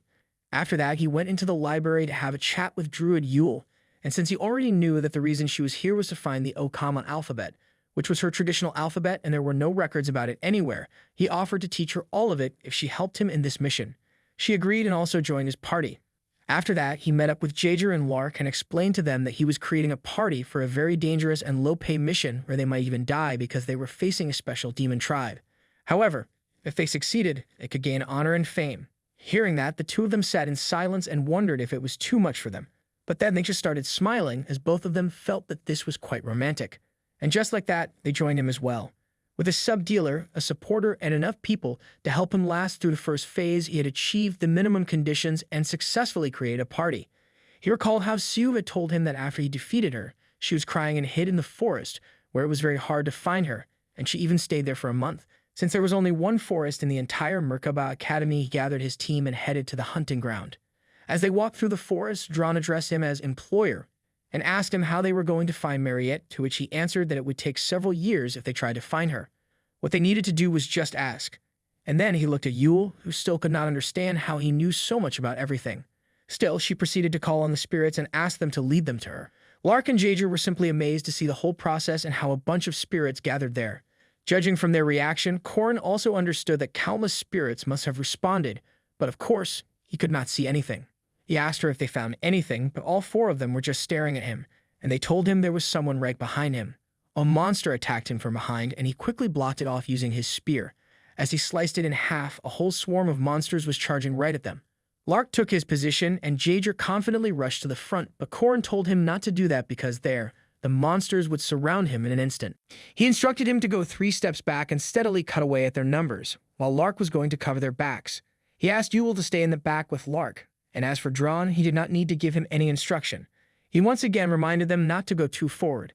While Dron was doing his job, he was impressed, seeing that not only was Korin not taken aback by a sudden attack, he gave proper directions and support to everyone, which only showcased that he was experienced as a leader and a strategist who guided the group just like a commander. He did not look like a 5th-ranked knight at all, and he became certain that their academy rank test was just wrong. Jaeger asked Yule why there were countless monsters when they were actually going after Mariette, but she also did not know the reason, as the spirits had only told her this. Lark guessed that she might be controlling them because the monsters never traveled in a pack like this, and on top of that, they seemed several times more ferocious than normal. But then Korin told them that that was not it. Mariette was not a puppeteer or something who could just control these monsters so easily, and even if she was, there was no way she would control them so thoughtlessly like this. There was only one reason he could think of why these monsters were charging at them. It was known that they attack according to their habits, but occasionally there comes a desperate situation that makes them forget their habits, like if it were something that they could not respond to and they just needed to run from it. In this case, it was Mariette herself. He instructed everyone to be ready, as this battle was far from over, and once again reminded them to stay back to support him, and they trusted him as he was going to take the front. His 3rd commandment, I will save the world, got activated, and it elevated all his stats by 50%. He understood that this meant Mariette's fate was going to have a huge influence on this world, and that's why this commandment got activated right now. The system also wanted him to take the first step towards saving the world by stopping Mariette, and so they got ready to move forward. Even though the 3rd commandment was activated, it also conflicted with the 1st commandment, where he could not turn a blind eye to others' misfortunes. Because even though Mariette was now a vampire, she was actually crying. Yule noticed that, and she felt bad for her. But Dron knew that it did not change anything. They needed to subjugate the demon tribe, and he quickly sent his sword to strike her from above. However, she blocked it using a protective sphere around her, and he was shocked to see that his heavy iron sword was blocked just like that. Blark recognized that shield, and it was called an orb, which was born from a vampire's blood. But what surprised him even more was that a newly awakened vampire like her wasn't supposed to create such an orb already. Corin assured them they did not need to be scared because the vampire was just born and could not properly receive her blood or mana. So while she was not being supplied blood from her mom, she was not going to do anything but block. However, Drum pointed out that defensibility was the main weakness of a mage, and now that it was covered, it was kind of a big deal. Corin also agreed on that. Mariette then launched a wide-range attack, and Yule proceeded to do her thing. Since they were currently in a forest, this entire area was her stage, and she raised up a giant wall using the trees and her spirit's protection. However, the attack from Mariette was no joke, and it was getting hard for Yule to maintain the wall. That one move alone had taken away half of her mana, and since she did not have much time to recover after the hunting ground test, her mana heart was already throbbing. However, she wanted to keep going because Corin had made a preposterous promise to her. He understood that she was reaching her limit, but he asked her to keep going just a bit longer as he was going to turn the tables in just 5 moves. The Vampire Mariette Dunalef boss fight was divided into 4 phases. Phase 1 was where surrounding monsters attacked the player's party. Then in Phase 2, after they defeated the monsters, she came out herself, and from that point, they needed to go from Phase 2 to Phase 4 to enter the final boss's attack pattern. In simple words, until the final phase started, she was not using her full power. This pattern was the same in the game and his previous life as well. As the wall was starting to break, he instructed Lark to leave before Yule, since he could only use beginner magic around 2 more times. Then, once Yule joined him, they needed to go as far away as possible. Until now, the number and scale of attacks were big, but they were not that powerful. The real thing was the alchemy magic that was going to happen now, and it started as frozen blood crystals began to tear down the wall. It finally collapsed, and while everyone else stood in shock, Yule used all her remaining powers and started casting a spell. Corin had already engraved some text in that area to help her, but because she was a pure-blooded druid, only she was able to activate this spell. It was an ancient text with a system and methods that belonged to another ancient time, and it was something that could only be obtained after finishing the Yule scenario, where she always worked to grow as a sage of the forest. It was a text that belonged to a family of sages who loved spirits, and as all the trees in the area began to float, it combined to make the giant willow doll Wicker Man. Yule herself could not believe she was able to summon him, while Corin thought to himself that even though it was kind of considered cheating for him to help her out like this in this situation, there was simply no other way. He instructed Jaeger to throw the owlbear that was still alive among the monsters from earlier to the Wicker Man, and he was surprised that he was actually right and there was an owlbear still alive. Of course, he had already prepped this all in advance, and they just did not notice it before. He threw the owlbear at the giant, and as soon as it hit him, it exploded. The golem needed this sacrifice to burn inside its hollow wooden prison because it was a golem-type magic weapon that moved until it completely burned out. Mariette attacked the golem with her blood magic, but it blocked it off with its bare hands and launched a counterattack. However, it was already getting too much for Yule, and it was turning out to be difficult for her to maintain it. Corin asked her not to stop controlling it because if she did, they were all going to die there. And even though she was in a lot of pain, she still held on. Mariette once again attacked the golem, and it simply took all of them without even flinching because a Wicker Man was not a living creature, but a structure. So having holes in its body was not going to break it, or at least that's what Corin had thought. But then, all of a sudden, one of her attacks pierced the golem's core and turned off the Wicker Man's fire, leaving Corin completely stunned. As the Wicker Man fell down, he realized that the common sense he had of this world was flipping over and collapsing right in front of him. This was what truly meant going up against the special level difficulty, Mariette Dunalef. Yule ran out of power, and he quickly instructed her to back off. She tried to insist, but he told her that her being there now was not going to change anything, and she also knew that. So she agreed and ran back while Jaeger asked him if just the 3 of them could really do it by themselves. Corin simply grabbed his spear and said that she had now used up all of her wide-range attacks, which only meant one thing. It was time to fight her head-on, and he charged towards her. As the 3 of them moved forward, dodging her attacks, Dron tried to use one of his swords, but the orb was still protecting her. Just then, Jaeger jumped in the air and struck the same spot from above, destroying the orb that was protecting her. That was his special attack, Cumulative Destruction, where the power of the attacks he faced accumulated, and that was exactly what Corin needed.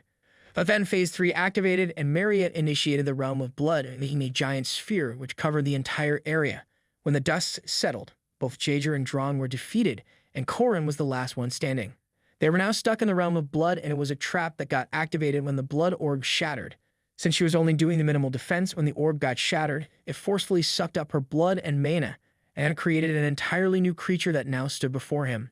He never imagined that he would be the last one left so early because to clear this whole fight, they usually needed at least 3 people by their side until the third phase. But it did not really matter to him now because as he picked up his spear, he was certain that the result was going to be the same. We then go back to the night when Mariette turned into a vampire. It was common knowledge that as humans, we are able to differentiate between humans and livestock, and that's why humans feel cringed and shut their eyes while watching the desperate struggles of livestock who don't want to die. As she woke up in the night, she could feel a cold air flowing through her body, which was contrary to the feeling that she had of her throat burning up. That throat found its way to Isabelle's neck, who was sitting beside her, and she quickly bit her. Her canines, which had naturally always been there, broke the skin and reached Isabelle's vessels. The livestock in front of her was trembling, and she did not know if it was fear or resistance, but she did not care and did not even feel a need to cringe and close her eyes. She found the sound of her painful moans as beautiful as the melody of a piano, and the blood that flowed through her throat warmed up her cold skin. And just like that, she sucked the blood out of her and left her lying on the floor. Isabelle's moans and the creaking of the bed had stopped as well, and only the beating of her heart, which felt as if it might explode, was spreading throughout her body. The scent of blood was suffocating and disgusting her, and her body began to feel like it was collapsing. Because that was the moment when she realized that it was not livestock in front of her but a human, and she had committed a crime where she had almost killed her friend as if she was killing livestock, which made her tear up. As soon as she realized she treated humans like livestock, she grabbed her famished stomach and ran away into the forest until Corin came there to find her.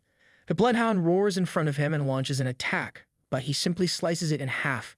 The hound then creates 2 small copies of itself, but as they try to attack him, he simply evades them and then stabs them from behind using his spear. After taking care of those 2, he starts mocking the hound, and then suddenly, it starts moving really fast. For a second, Corin also thought that it just vanished. However, it was simply moving so fast that he could not see it. But he wasn't scared at all and tells the monster that what was important for a victory was not 100 steps but looking for weak points with 1 step, which he already knew, and he attacks it right at its weak spot using his spear. The realm of blood completely shatters, and he successfully killed the bloodhound. Even though it was dying, it looked like the monster still wanted to protect its creator until the end, and Corin noticed that as he himself was there to actually save Mariette, who had now entered the final phase. In the game, as soon as this phase starts, she puts one of the party members into a critical condition, and that was why no one could clear it alone. Normally, in order to save the party member who became the target of the bloodsucking, all party members were needed to stick close together and be here together, but now that he was all alone, she quickly charged right at him. As there was no one who could help him right now, he surrenders and she starts sucking his blood. He could feel his life being sucked out of him. However, he was not giving up and decided to endure it as he had the exact skill that he needed for this moment, persistent warrior's regeneration. Even though the skill was keeping him alive, he was still in pain, but he kept enduring because he wanted to return this kind girl back to how she was when she used to share all those potatoes with everyone. So as an adult, he simply pats her head and tells her to take her time. All of a sudden, she stops and starts crying. Corin recalls how Sebastian Duke had also sucked the blood and killed his servant the moment he awakened as a vampire. Even a great commander who was left in history could not control his urge to suck blood. However, as for Mariette, it took 1 month for her to be caught by Park Sihu alive, and during that month she only drank the blood of monsters of the forest, which was just like drinking seawater, and it only made her thirst worse. But even then, she did not kill people, and she endured her urges and thirst through simply her willpower. That's why he wanted to believe that there must be another ending to this story that must exist, and now that became a reality as Mariette starts crying on top of him, repeatedly apologizing to her junior. He thought to himself that in his previous life, maybe he also looked at her as just a character as Sibu did. However, the teachings of his master, whom he met in this world, had made him into a different person. His teacher also used to fight with his spear, and he remembered how she once called him a child and said that as long as she was an adult, she had the duty to protect him. The person that he used to look down upon for being a game NPC protected him and said that he was a child. So, as her successor, who saw her last moments and studied her teachings, he felt that it would be okay to make it a little obvious that he was an adult. Now that he was successfully able to save Mariette, he once again gets determined to walk on a different path from Park Sihu. Later, inside a space prison, which was made by Professor Josephine, Mariette was inside a cell, eating potatoes like her usual self when Corin came to visit her. He asked Josephine if he could go inside, and she wasn't so sure, but he assured her that he trusted her. Seeing that she was still enjoying potatoes, he asked her if she still found them tasty, even though her taste buds might have changed, but she said that it was one thing that always tasted amazing no matter how they cooked it. Suddenly, he got a bit too close to her, and she got all embarrassed and told him to stay away as she was still smelling. After cooling down a little, she then confessed to him that she was very scared when she fought against Horan, and she really thought she was going to die there. But even when she was scared, she was not able to do what he did for her. Corin also thought to himself that when she met Hueren, it must have evoked something in her, which made her change her mind and participate in the hunting ground practice. There, she coincidentally met Mariette, and in order to face the first-rank mage, she also went ahead and used all her actual powers. That provoked Mariette, and the vampire inside of her also reacted. She also wanted to know why he did not give up on her. It was the same when he was training with the spirit bodies where everyone mocked him, but in the end he was able to do it. She asked him how he kept on doing that, and he told her that it was nothing that impressive. He just always liked happy endings. Where the good guys were rewarded and the bad guys were punished, he always loved that type of ending. She was a person with a good heart, and since she was always nice to everyone, he said to her that he would like it if she could continue to be happy. She got all red-faced and at a loss for words. She requested him to leave for now as she needed to freshen up. So with that said, he took his leave from there while she sat there, thankful to him for comforting her. However, she was not sure if she even had a right to be happy anymore. It turned out she was going to be isolated temporarily, which was understandable since such a huge thing happened, and it was going to be difficult to go back to normal immediately. However, Corin believed that the isolation might end soon since the demi-human Hueren was already going to school with no problems. He was sure that even if Mariette awakened as a demi-human, most people wouldn't be scared of her anyway. As he was walking back, the chairman himself came up to him and asked if he could have a moment of his time. It was his first time meeting him, so he started off by asking him how he was feeling and then informed him that he wanted to talk about Mariette's punishment. He started to get worried as he had not even thought about the consequences and wondered if this really wasn't going to lead to a happy ending. He requested the chairman to reconsider it as he tried to explain everything to him, since he was the one who actually fought her. But then the chairman simply smiled and told him that there was actually no punishment for her. He also did not believe that she was dangerous anymore, and he just wanted to see the attitude of someone who actually fought her. Now that he was able to see his reaction firsthand, how he was trying to defend her, he had no doubts left about his decision. He also assured him that her isolation was going to end soon. They just needed to seek her stability first. With that said, even though he had heard the story from other students, he wanted to know more about the details, and he asked him if he could share some with him. Corin took a sigh of relief, and he went on to explain everything that he felt was all right to share. Things like Mariette was just a child, not a monster, and although he did not know how much the chairman believed, he tried to send a clear message from his side. The chairman then thanked him for sharing all these details with him and stated that he was soon going to make an official statement regarding this, but of course, they could not say everything transparently. Nonetheless, he expressed his gratitude to Corin and bowed to him, leaving him quite surprised. He was truly thankful for his help in preventing the danger created by the inexperience and complacency of the adults and was ready to do his best to repay him. Corin also knew that Chairman Ariev Caesar was a type of person who always acknowledged his weakness and tried to take on more responsibilities.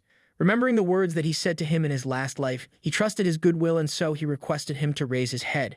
Meanwhile, Mariette was in her cell still thinking about when Corin saved her. As she felt his hand on her back, her rationality, which had drifted, started to come back to her, and she was able to re-find her humanity. The only thing she could do then was apologize. But now, as she worried about Isabelle, she felt she was not even worthy of people's forgiveness. Because she was a person who liked people more than anyone, her guilt started to eat her.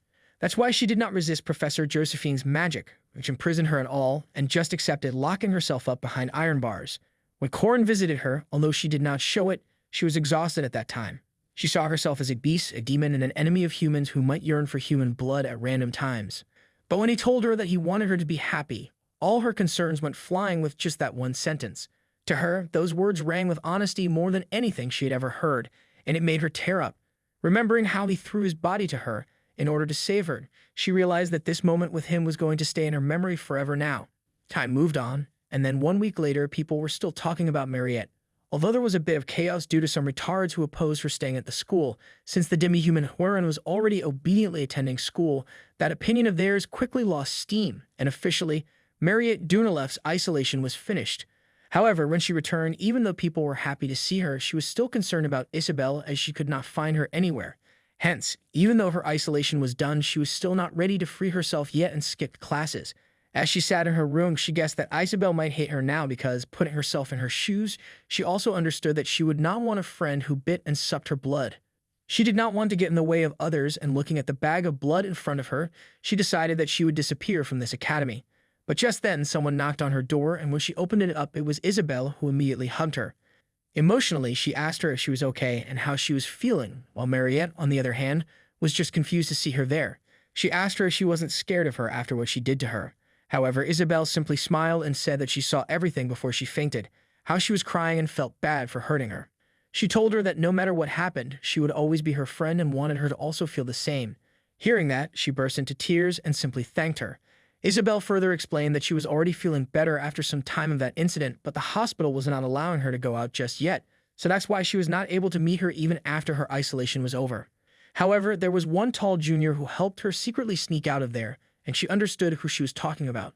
She got all shy and hid her face as she realized that he helped her out once again, and the only thing that she could now think about was him. With that, the first part of the story ended with a happy ending for everyone, which had never occurred in the game or Korin's last life. Even though a lot of unexpected things happened and not a single thing went according to his plan, he liked it even better because of that. He now understood that even without a player, the world goes on, and even without following the plan, there existed better endings. This act had helped him to confirm the beginning of a new world. As time went on, Korin's schedule started to become somewhat desolate, with the repetition of class, lunch, class, training, dinner, training. But he needed to get stronger soon, as he knew that the scenario with a certain girl was approaching quickly. So as he continued to train himself with a spear, Mariette also came there to see him and was happy to see that he was back to normal, as if nothing had happened. Since he was working so hard, she brought some food for him and asked him to eat up. The two of them sat together, and when he started eating, she noticed that he was dripping some blood and just started staring at it. When he pointed out why she was staring, she got embarrassed and told him it was nothing, while thinking that she should really control herself from drooling like this. He brought up that she was actually drinking blood nowadays and was curious if there was any difference between live blood and a blood pack. She explained that there was a bit of a difference, like in the freshness and the taste of it. It was similar to the difference between frozen meat and just cut meat, and seeing that she was essentially fated to eat frozen meat for the rest of her life now, he offered her that she could drink his blood sometimes. Her face turned completely red, and she questioned him about what he was talking about. He told her that it was fine since he could regenerate anyway, and he understood that she must be getting tired of blood packs. So he teased her and asked if she wanted to have some right now, while she, on the other hand, refused as she did not want to bother him. Putting that aside, she handed him an elixir to help him recover and stated that it was made from vampire's blood, which was one of the greatest magic ingredients in the world. With no questions asked, he quickly drank it up, and the effects were already visible as many of his stats went up, and he could feel the energy welling up inside him. He felt that he was definitely stronger than in his last life, so since that was the case, he believed that he could start the scenario with that certain girl now. The scene then shifted to Alicia Arden, who we already know was the direct descendant of the garden-renowned swordsmanship family and a second-ranked knight at the academy, whose life had now changed a lot from before. After seeing the sheer difference between her and a fifth-ranked knight that she met during the hunting ground practice, she realized that she needed to work on herself more, and she began to put in the effort toward that. But of course, it did not seem to be holding on well, as she was back to her usual self, eating her favorite honey bomb candy and strolling around without any care. She was fundamentally lazy and unaspiring, with no concern or heart towards swordsmanship, although her talent as a swordsman was near genius. When it came to her personality, she was a terrible student who always received failing marks. Just thinking about how, whenever she was out shopping, she did not have to wave her sword 1,000 times, get examined as she repeated her basic moves, or duel with anyone made her extremely happy, and she just wanted to enjoy times like these. But just then, Korin came behind her and called her out. He questioned her about why she was not at the training room these days, and she nervously answered that she had a lot of assignments and missions to do in these past few days. He told her that there was a way where she could make a lot of money, and that was by joining his party, while she, on the other hand, was getting frustrated, thinking why he kept on looking for her, as she really did not want to be approached by him. The reason being, whenever she was in front of him, she always felt like her lazy habit of trusting her talent alone was exposed. Above all, she found his methods of training to be way too hard because he always kept talking about the basics while she wanted to try making a cool lethal move. But then he offered to give her 2 gold coins if she would come with him for 2 second-ranked difficulty missions, and hearing that, she immediately started calculating that she would be able to get a lot of clothes and honey bomb candies. So just like that, she agreed to join him. Furthermore, he informed her that he was going to a 20 silver coin short-term mission and suggested she should join him as well. Again, hearing the money that was in it, she agreed to come along. Korin believed that this should be enough for activating the scenario, and although he was not sure about it, he guessed that the event would be taking place in just a short while now. Alicia used to love the patrol missions from the mission board because in those she just needed to follow a route in the middle of the city and check if there were any problems. The monsters that came near the city were 5th or 4th rank at most, with the occasional rare appearance of mid-level monsters. She was in the middle of one such mission and was nearly finished with it as she asked the captain to take the claws and leather from the monsters they defeated and sell them. There was not much to do in these missions, but one could make enough money, and that's exactly why she liked them, because it was not too burdensome. Above all, in such missions, her teammates always put her up on a pedestal, praising her swordsmanship and for taking out so many monsters so easily.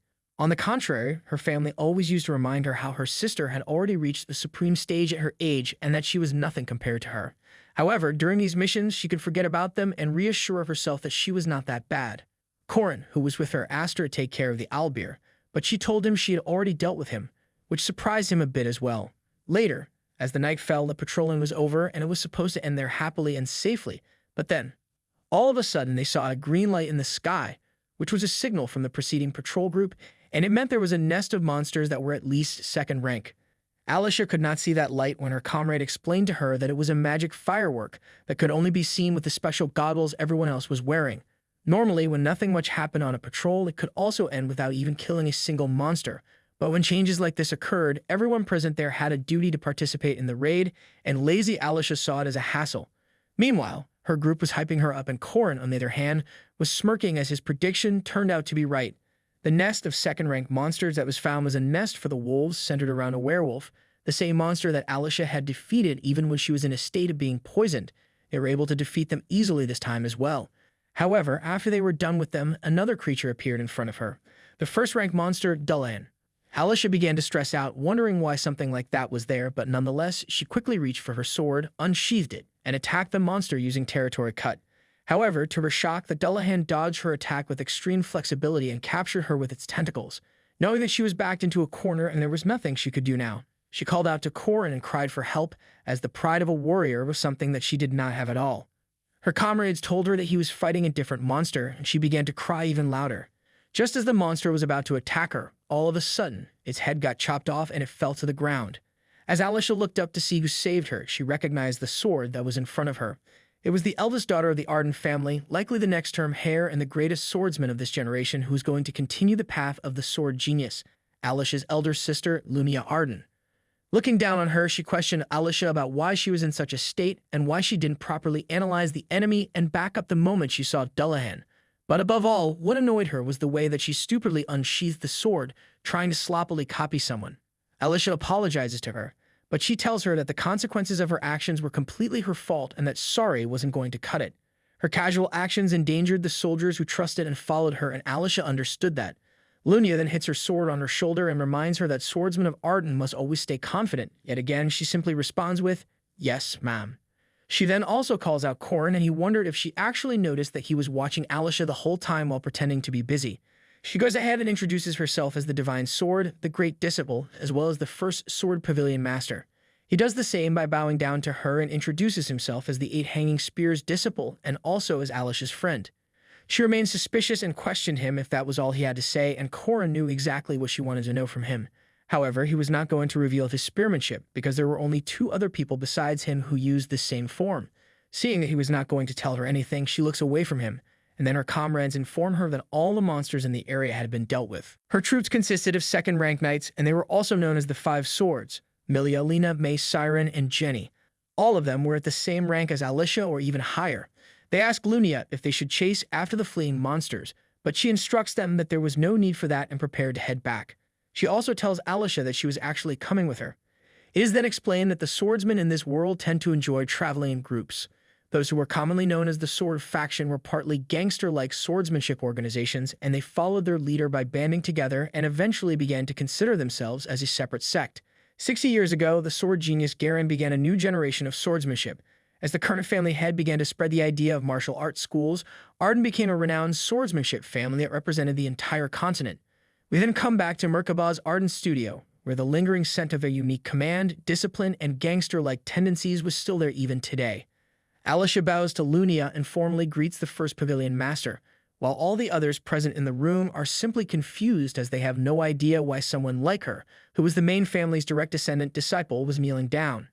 Lunia goes over her history of missions, and it wasn't impressive, as it consisted of patrol missions, tradesman security missions, and fourth-rank monster group raid missions. There was also this cafe helper mission, and she questions her about what that was all about. Alicia explains that there she had to wear a uniform and advertise flyers. She asks her why she was doing something like this, and she embarrassingly replies that she found that uniform pretty.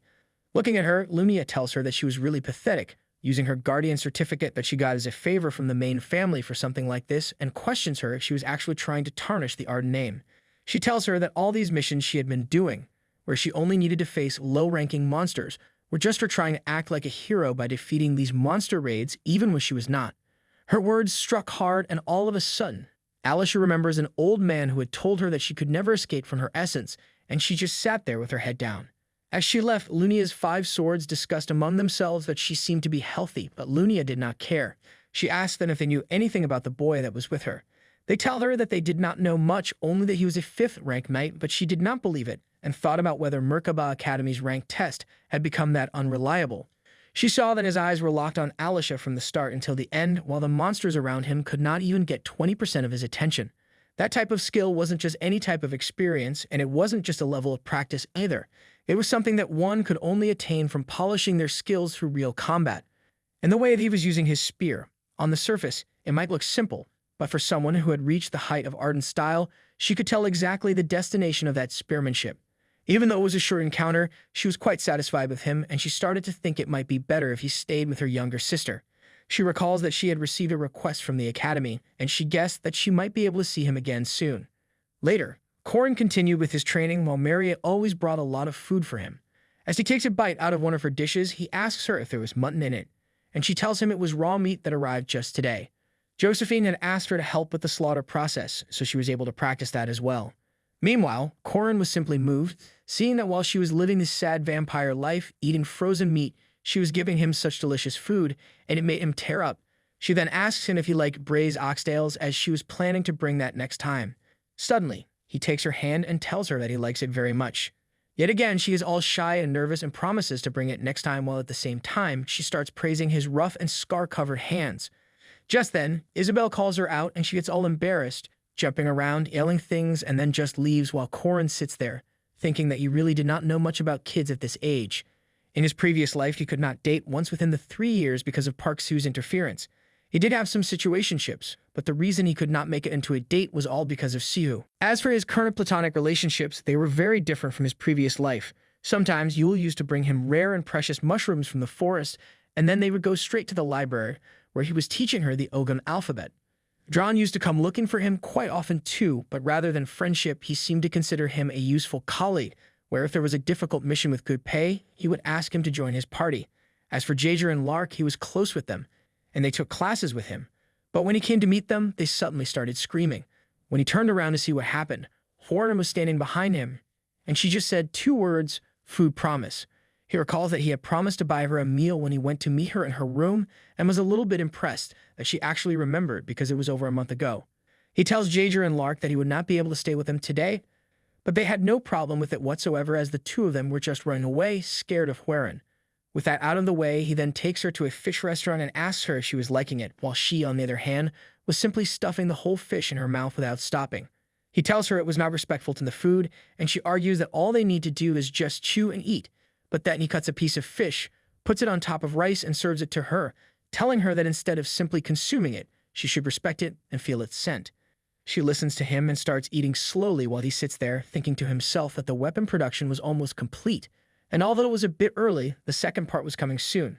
The intro of the second part was the midterm exams. Jaeger was stressed out as he hadn't studied at all, even though Lark was telling him to. He asks Corin if he was prepared for the test, and he confidently responds that he did not need to do anything like that.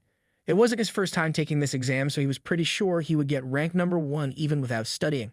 However, the moment he read the first question, his soul left his body and he realized he was screwed. After the test finished, Jaeger and Lark looked at him and asked how his paper went, but he just sat there, still in shock, and replied that a knight just needed to know how to write his name. His answer sheet was completely blank, and even Jaeger had finished 1 or 2 questions. It turns out he had forgotten that he never actually studied in his past life, and since he only continuously researched expert skills, he did not know any of the actual knowledge of this world. However, he refused to stay down like that because of a mere written test, as there were still ways to redeem himself. We cut to a battle arena for the highlight of midterms. It was one of the easiest events in the game, which provided the player a golden opportunity to redeem the marks they failed to obtain during the written exam. This activity was composed by the Knight faculty professor or some other temporary instructors who were invited from outside the academy. 15 students per team needed to face them and show their skills. On the basis of that, they received a grade from the professors in charge of the evaluation. Because Corin was a 5th rank knight in name, he was certain that the level of the instructor assigned to him wouldn't be that high. During this, you could get additional points if he managed to defeat the instructors, so with that in mind, he started grinning, thinking that no matter who his opponent was, he would defeat them and recover from his written exam score. However, all of a sudden, he noticed that the people around him were shocked to see someone, and he wondered who this instructor was that was making them react like that. Turns out, Lunia Arden had arrived there, and she was actually there to meet him, which left him stunned as well. The practical test for first-year group commences, and the evaluator announces that their opponents were the specially invited guests, elites of the renowned swordsmanship family, Arden, the 5 swords of the First Sword Pavilion. The students start rushing at them while Dron just stands in the back calculating the odds. All of his opponents were second rankers, while on his side only he and Alicia were second rankers. The 5 girls use a combined attack, and in an instant they send all the students who are charging at them flying back. Their vision is completely blocked by dust. Dron understands that the odds of winning were not that high, as they were all experienced enough to block their large number of enemies' vision first. Nonetheless, he prepares himself to fight when suddenly the phantom sword, Milia, tries to attack him from behind, but he blocks her with his sword. Alicia gets distracted by that, and her opponent, the high-speed sword Jenny, takes advantage of that and closes in on her, reminding her that she was facing her. She gets her leg and makes her fall over, telling her that her posture was too unstable. She keeps on pressuring her while Alicia plays on defense. Meanwhile, the other students there were just amazed to see the 5 swords in action. They were making all their opponents fall down one after another, except Dron and Alicia, who were still fighting. Dron uses all his 5 magical swords and aims them at Milia, who gets overwhelmed by them, and it seems he is going to be victorious soon. However, Alicia, on the other hand, is barely managing to hold her own as Jenny keeps on repeating that she still needed a lot more practice. She also states that if this was all she could do, she should not even bother graduating and should just drop out so that she could receive proper training at home. However, she gets mad and pushes her back. For a split second, she feels that her vigilant eyes have worked as she opens her eyes to see the territory. However, she was not looking directly into the territory yet, which gave Jenny an opening and she defeated her. Originally, Lunia Arden was supposed to take on this role against Alicia in the original storyline, but now she was acting as the examiner for Corin's group, Group B, and he could not understand why. She brings out her sword and warns them that they should think of this battle as an experience in a Great Special Rank War.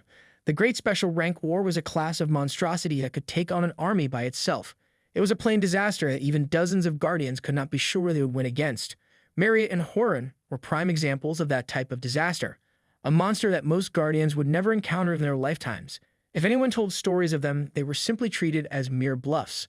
However, when it comes to Lunia, she was actually someone who could go head-to-head against a monster of that caliber, and she quickly demonstrates that by unleashing an attack that destroys the entire area around her in an instant. She was a monster among monsters. While every other student was falling down, Corin had taken shelter behind a wall. Jager was beside him, and he was absolutely terrified as he felt that he could have died there. He started yelling, asking why she was going so hard, but Corin tells him that she was actually going easy on them because if she wanted to be serious, this whole thing would have ended in 10 seconds. He then points out what he was holding in his hand, and it turns out he was casually carrying an unconscious Lark because he thought he might have died if left alone. Suddenly, a surprise attack from Lunia takes Jager out as well, and she calls out Corin, telling him to come out as all that was left was just the 2 of them. He comes out and asks her if he could just surrender. She answers that he could, if he wanted to get the low score, that is, but she also knew that he wasn't going to do that, because he wouldn't want to waste a rare opportunity like this to fight a powerhouse. He simply smirks as she could see right through him, and he thinks about his previous life where he and Lunia were comrades and had fought together many times. His master was his teacher for the spear, but she was the one who had taught him real-life combat techniques. That's why by the end of the previous round, he was no match for her at all. There was a wall that he knew he had to break through at some point in this life. So he was great with his spear because he understood that if he were to take the place of a player, he needed to surpass her with his own strength. She quickly charges at him with her sword, and he manages to block her attack. The 2 of them exchange blows, but all he could do was just block while she kept on attacking him. For a split second, he finds an opening and tries to counter, but she was too fast and once again attacks him, forcing him back to defense. Meanwhile, everyone was shocked seeing the 2 of them fight like that, even though he was just a 5th-ranked knight, and they could not believe that he was actually holding his own against Lunia. But then, Corin runs out of gas and gasps while Lunia also stops as she notices that he was almost drained of energy. She sheathes her sword, and he begins to wonder if that meant she thinks he did enough hard work. However, he knew completely well that there was no way that was possible. What she was actually doing was preparing for Territory Cut, the move that foreshadows the most powerful technique of the mightiest sword emperor, Gerund. She takes the stance, shaking the entire arena, and tells him to show her a worthy response with his spearmanship. Everyone there knew that what was about to happen was way too dangerous, and even the professors tried to stop her because she would kill him with that move. They call off the test, but then, all of a sudden, the moment she initiates the move, the whole world comes to a standstill. The only thing that moves through the frozen world was Lumia's translucent reflection. Her sword moved slowly, as if in slow motion, while Corrin was pushing his spear at full speed toward her. That was clear as crystal to him. However, in this domain, his spear was just not moving, as he could not move in this frozen world. The only thing that he could perceive to some extent was how the world had just stopped in time. Thoughts start coming over his mind, if it was just a coincidence what he was able to pull off with Mariette, and if he was still not able to control the territory. However, he does not stop and tries his hardest, because all he needed to take was only one step. It did not have to be perfect. He just needed to take it and push his spear against her sword. He finally manages to do it, touching his spear against her sword, which leaves even Lunia surprised, resulting in a huge impact. Everyone present there stands in shock, while she's impressed to see that, in the end, he was able to react to the territory. She decides to conclude it there, and seeing that his spear was literally sliced up from between, she suggests that he use a better spear from now on because his gears were too weak for his skills. She then notices Alicia, who just stood there in awe, mind blown by what just happened. She pieces it together that the test wasn't even important for Corrin, and the reason why he did not avoid the fight was just to showcase the territory. She questions him if he knew about Alicia's talent as well, and he just stands there, smiling, because even though he lost the fight, he had achieved his goal. She tells him that she was going to stay in this city for a while and warns him not to interfere because no matter how hard he tries, nothing was going to change, and she would crush Alicia with her own hands. Corrin, on the other hand, was confident that now that he had shown her the territory, things wouldn't go as Lunia Arden had planned. The evaluator then announces that, as a result of a unanimous decision from the instructors, Corrin received full marks and maximum additional points on the practical test.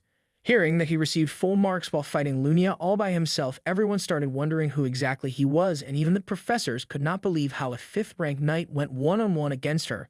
The teacher was also sure that he was definitely the one who attempted to capture the spirit bodies, while Professor Firmic also started thinking how come Corrin was using the same techniques as that person. Then a few days later, Corrin goes to a weaponsmith because even before Lunia gave her that advice, he also understood that he needed a good new weapon. The smither started asking him a lot of questions like who he was, how he knew his family's secret method, and how come the academy provided him such rare ingredients, but he simply tells him he did not need to worry about any of that. To acquire such super expensive ingredients, one needed at least several hundred gold coins, and there were no players willing to pay all in cash. So they created it using ingredients obtained from scenarios or quests.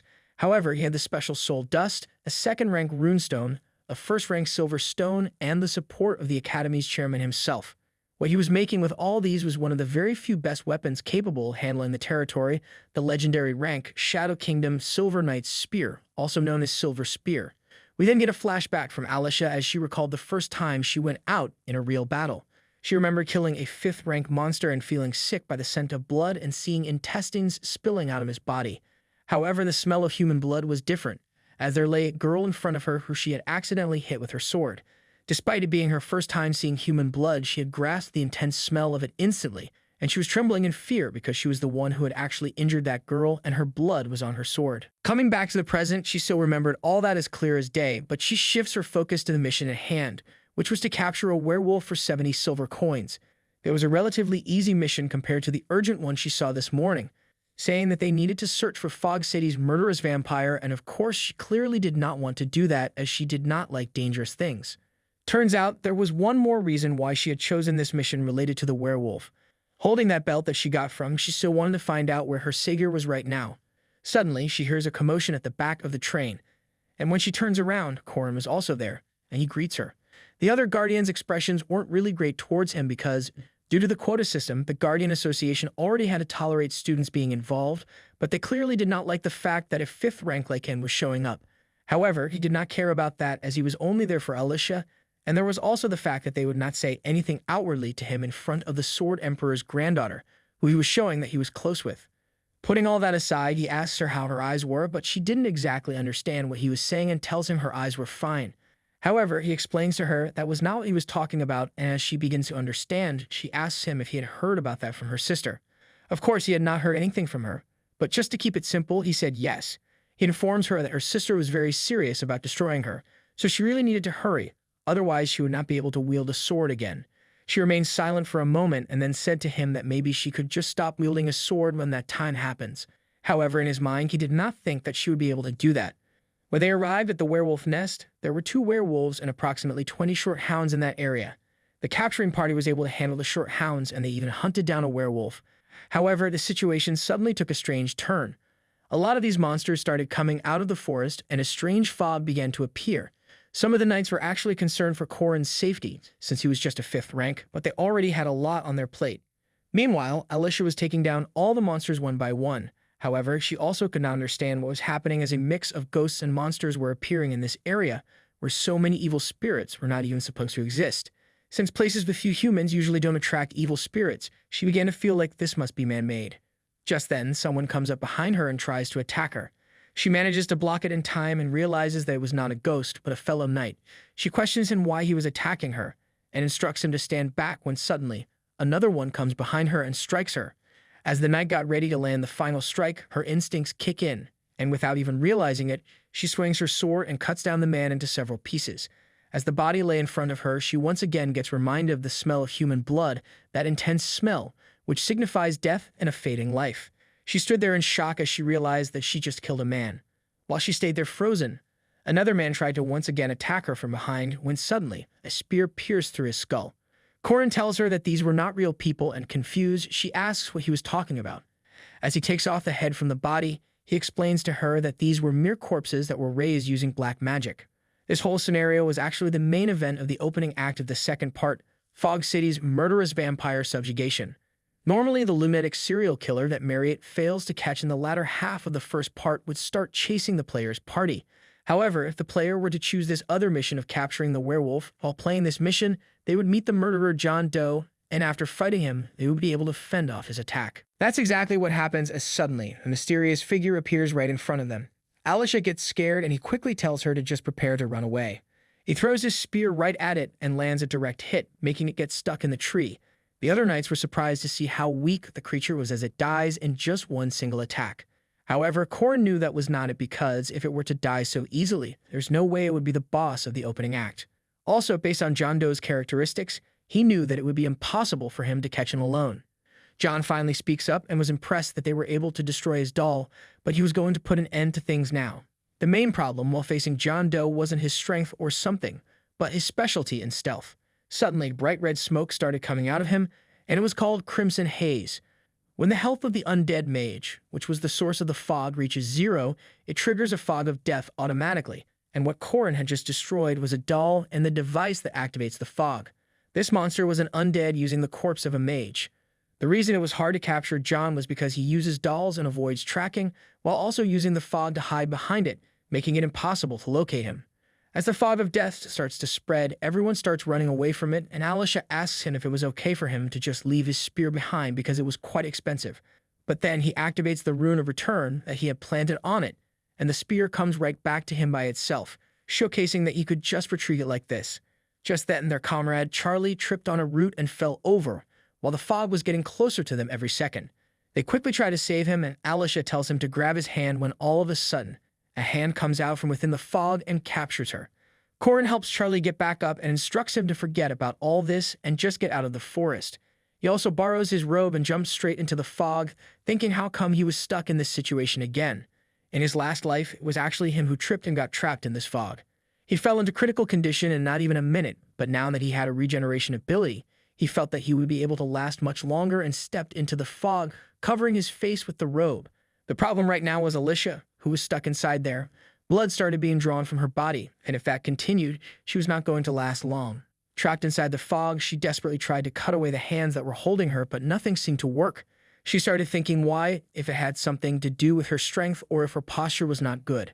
However, as her consciousness began to fade away, she remembered the words her sister had said to her while looking down on her. Her sword falls down, and she realizes that she was simply too weak. All she wanted was to be cool and save someone as well so that she could become a respectable person in the eyes of the person who saved her life. Just then, she hears Corin's voice calling out to her, and as she sees his shadow in the fog, she realizes that this was the same voice as the person who she admired. She finally understood that her savior was, in fact, Corin. He asked her if she was all right, but she starts crying as she could not free herself and she could feel that she was dying. He gives her the cloak and tells her to just calm down. He helps her hold the sword again and says that swinging randomly was not going to work. She just needed to stay calm, focus, and then cut it. He also assures her that he would be protecting her from the undead that were walking towards them, but she needed to do what she could. However, she felt that she could not do it since she was not strong enough and she was dizzy and hurt from the fog as well. But then he tells her she could do it because among all the swordsmen he knew, she possessed a remarkable talent. That's why he was sure she could do it, but only if she decided to do it. He looks her in the eye and says that all she needed to do was just take one step, and that was enough. He quickly runs off to fight the undead monsters while she starts thinking to herself that even she could not last long in there. So how was someone like him with a lower aura rank than her so confident? Seeing that he believed in her so much and said all those things to her, she takes the stance as she had no choice but to do it now.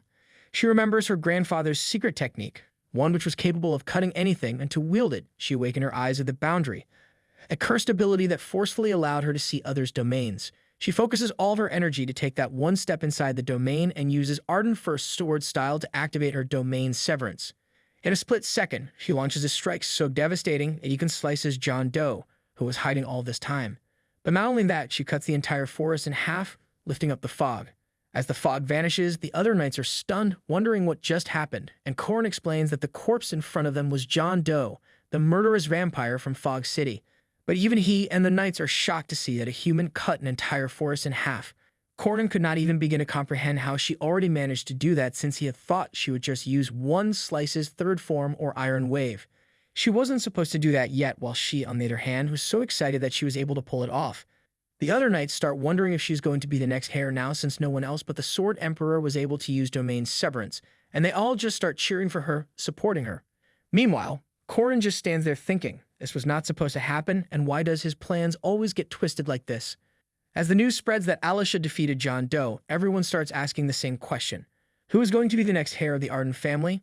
Meanwhile, Lunia's 5 swords are getting pissed reading all this news around her while she simply sits there, deep in her thoughts. The Arden family, known for their swordsmanship, operates within the sword faction and moves based on the logic of power. They had been anticipating the swordsman who would succeed the insanely strong head of the family, Garen Arden. Domain Severance was a move that existed on the stage of the Heart's Path, which was a realm unknown to most martial artists, and Garen Arden had long awaited someone who could continue his legacy. Lunia had practiced while dripping blood, sweat, and tears, and the scars on her palms were evidence of the life she had lived. However, even she, who was called the genius of her generation, could not satisfy the Sword Emperor. One day, she engaged in a friendly duel with her younger sister, who had only just held a sword. She was the illegitimate child whom the head of the family brought from outside. She had never thought of that kid as her competition, but when they were fighting, Alicia suddenly activated her Eye of the Boundary and slashed Lunia.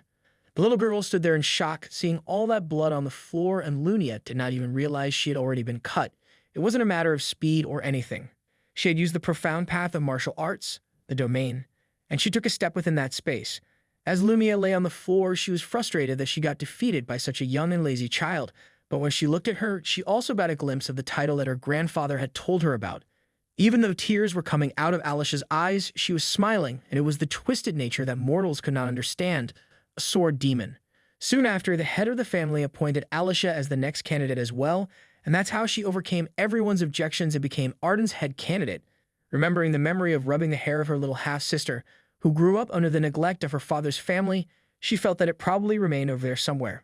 Coming back to the present, the 5 swords ask her if she was okay, and she tells them there was no need to worry as she also wanted her to step into the domain because she had a feeling that if she were to see that move she used as a kid once more, she also might be able to reach there as well. With that in mind, she instructs the girls to start preparing the sword challenge. Later, in the academy, Corrin visits Alicia to see how she was doing, and the doctors had told her she would be good to go in 1 or 2 days. Even though she looked fine, she was still asking for some honey bomb candy from him. He then proceeds to ask her how she managed to use domain severance because even if she could see domains with her eyes of the boundary, she shouldn't be able to use it immediately. She answers that she was able to do it because he believed in her. Turns out all she needed to do was just try harder and comments that she truly was a genius who straight up defies effort. Just then, someone knocks on the door, and it is Mariette, who had come to see if her juniors were okay. As it was their first time meeting each other, the 2 girls introduced themselves to each other. He asks Mariette if she was there to check on Alicia, and she says she was, but then when she sees the 2 of them being a bit too friendly, she starts staring at him, questioning him if they were close with each other. Then, all of a sudden, they see someone knocking on the window, and it turns out Horam was hanging there upside down, calling him because she wanted to get the raw fish from before. Even he gets scared looking at her like that, but then he sees Mariette, who was shaking a bit, and he wonders if she still found Horan uncomfortable. However, she questions him if he was eating food with her too, and he is surprised to see that that's what she was worried about. He tells her not to worry and promises that he will prepare a meal with her too, and just like that, she gets all happy again.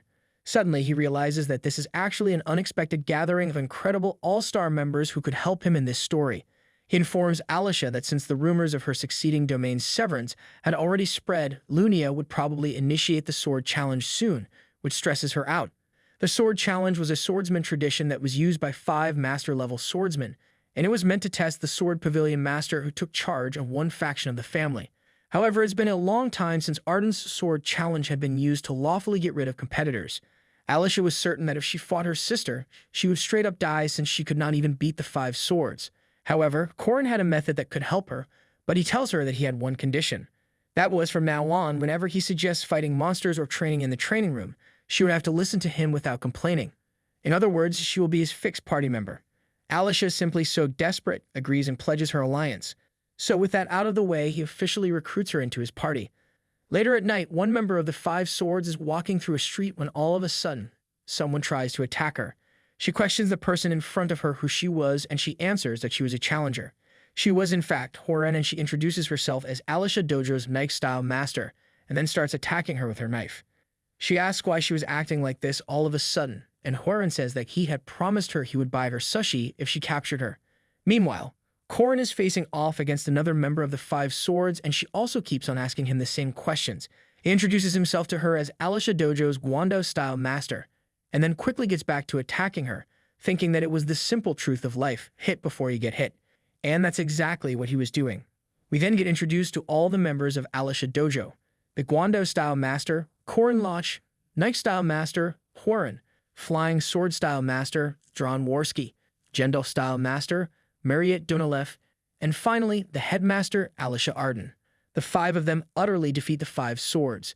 When one of them asks Corin why he was doing all this, he simply laughs and states that they needed to raise their fame so that they could grow a new dojo like theirs. And it works, as the news of the 5 swords getting defeated by a new Arden-style dojo spreads rapidly. According to Arden family rules, there was the sword challenge, and it was a sort of test to choose the pavilion master, who handles the family's important household matters. But at the same time, it was also a way to crush competitors. That's why Corin wanted to change this whole structure into a dojo challenge. As they defeated the 5 swords one by one in a new martial arts dojo challenge format, their main goal was to set up a one-on-one battle between the 2 sisters, and that's exactly what they achieved. Alicia knew that if she could win this, all of Lumia's forces wouldn't be able to touch her, and that was why she agreed to start this whole thing. The dojo registration fee, the fee to purchase an abandoned fighting dojo, the fee to hire the mercenary Dron, and everything like that was all taken care of by Mariette, which she was going to repay after she got her reward from the John Doe quest. Lumia then comes up to her, and like always, she looks down on her and says that if she wanted to escape, she should have already run away because it was clear that this whole dojo challenge was not her idea but Corin's. Meanwhile, he was motivating her from behind, telling her that she should stand for herself, but she was just so scared she started thinking if she could really defeat her. Nonetheless, she formally proposes a friendly duel with her as the new master of Arden Dojo. Lunia gets straight to the point and agrees, but she also warns her that she won't be using practice swords or non-lethal weapons, and Alicia was prepared for that. As the 2 of them brought out their swords, it was finally time to settle this fight among sisters once and for all. Mariette, watching from afar, also contemplated that even if she were to unleash all of her power after transforming into a vampire, Lunia was an opponent she wasn't sure if she could secure a victory against.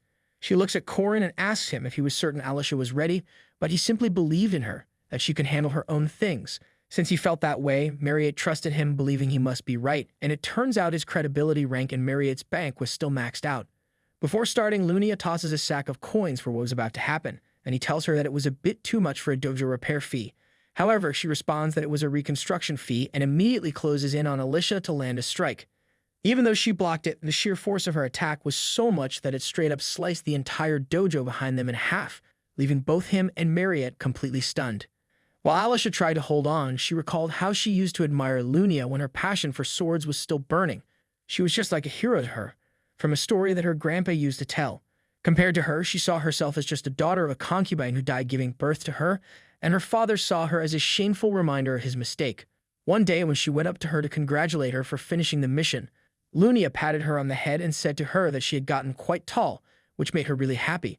However, on the day when she first cut a human, her own idol, everything in her life completely changed.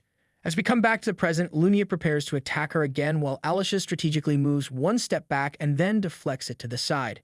As she tries to launch a counterattack, thinking that her sister wouldn't be expecting tricky irregular guards like this, Lunia quickly strikes her once again and pushes her back, mocking her that her footwork was still as sloppy as ever.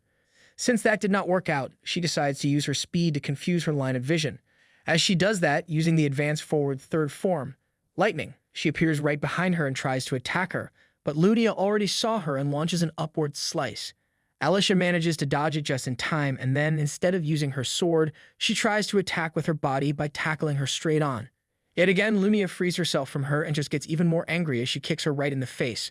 Questioning her if she really thought she could beat her with such tricks, she swings her sword at her, and Alicia blocks it with hers. Seeing everything was going as Corrin said to her, she quickly launches a counter-combo strike, which even though Lunia easily blocks, she was a little impressed, as things weren't being too easy. But still, her opponent was inexperienced, and she kicked her back once again. She then leaps into the air to attack her, and just like that, the two of them continue to keep exchanging blows. Slowly, Alicia was catching up to her, but not only that, Lunia also noticed that she was now seeing the domain with those eyes of hers. Since things had already reached that stage, she also wanted to see the true self that Alicia had been hiding despite all her talent, as she continued to keep on pressurizing her.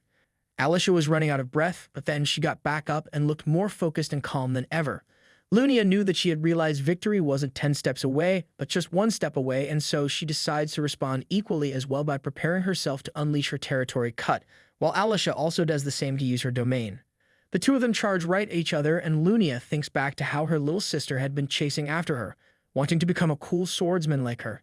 But now, as she saw Corrin's shadow standing behind her, she realized one thing. As both of their swords collide, Alicia uses domain severance, and the resulting impact was so extreme, everything started to tremble. As the dust began to settle, there was only one who was standing tall. The winner was Alicia Arden, while Lunia's sword was broken in half.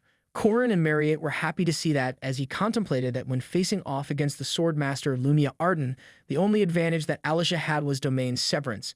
That's why the only way to win this fight was inside the domain. So he instructed Alicia to just focus on dodging and escaping to stall for time. By using what he knew about her habits and patterns from his past life, they were able to come up with a plan to seize the only opportunity to win in a domain battle. And as expected, the clash within the domain resulted in Lunia's sword being cut. Alicia was still in shock that she actually won, while Lunia gets back up and tells them that from now on, neither she nor her group would interfere with their work. She kept walking without even looking back, but then Alicia goes up to her and nervously tries to stop her. She wanted to say something, but she was still scared of her. She, who was the weaker one, defeated the pavilion master, and she was afraid of the look that Lunia might give her. However, Lunia turns back and simply pats her on the hand.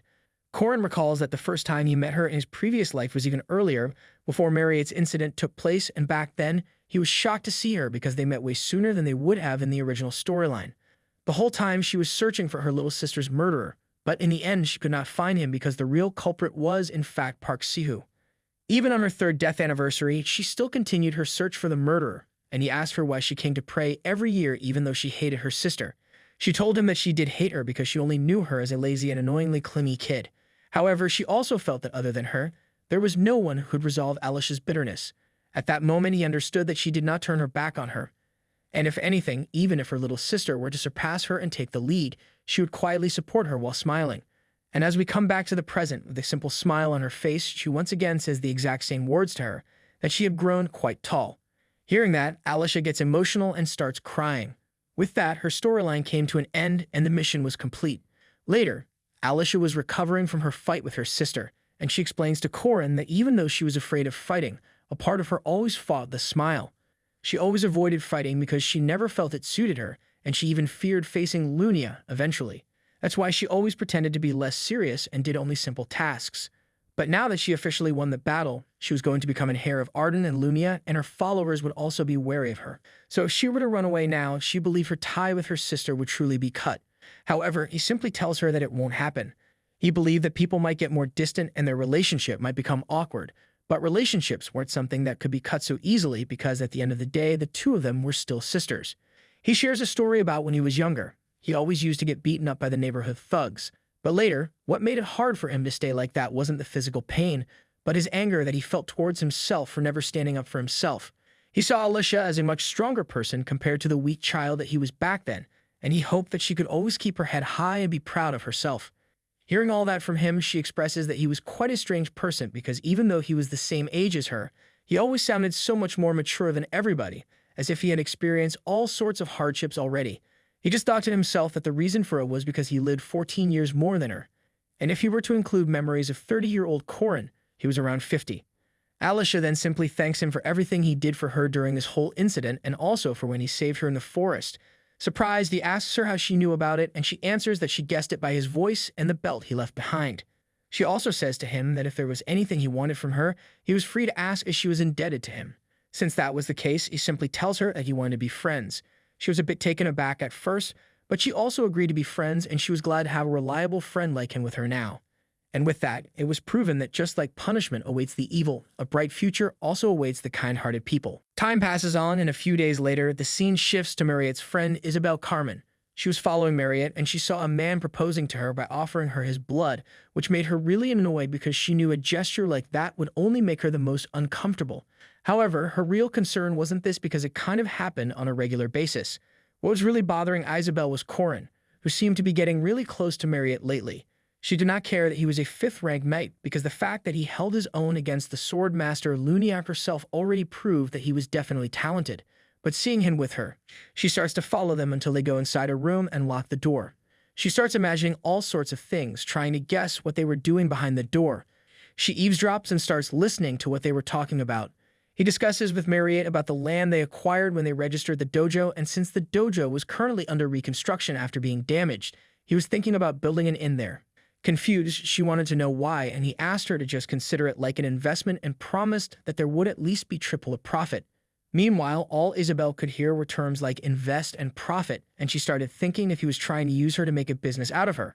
Later, he then meets up with Alicia in the training room to do some basic training, and she follows him there as well. She recognizes Alicia since she was the popular second daughter of the Arden family. He gives her a voucher to a restaurant where he often ate since she really loved food, and she got really excited as it was from the most delightful restaurant in the city.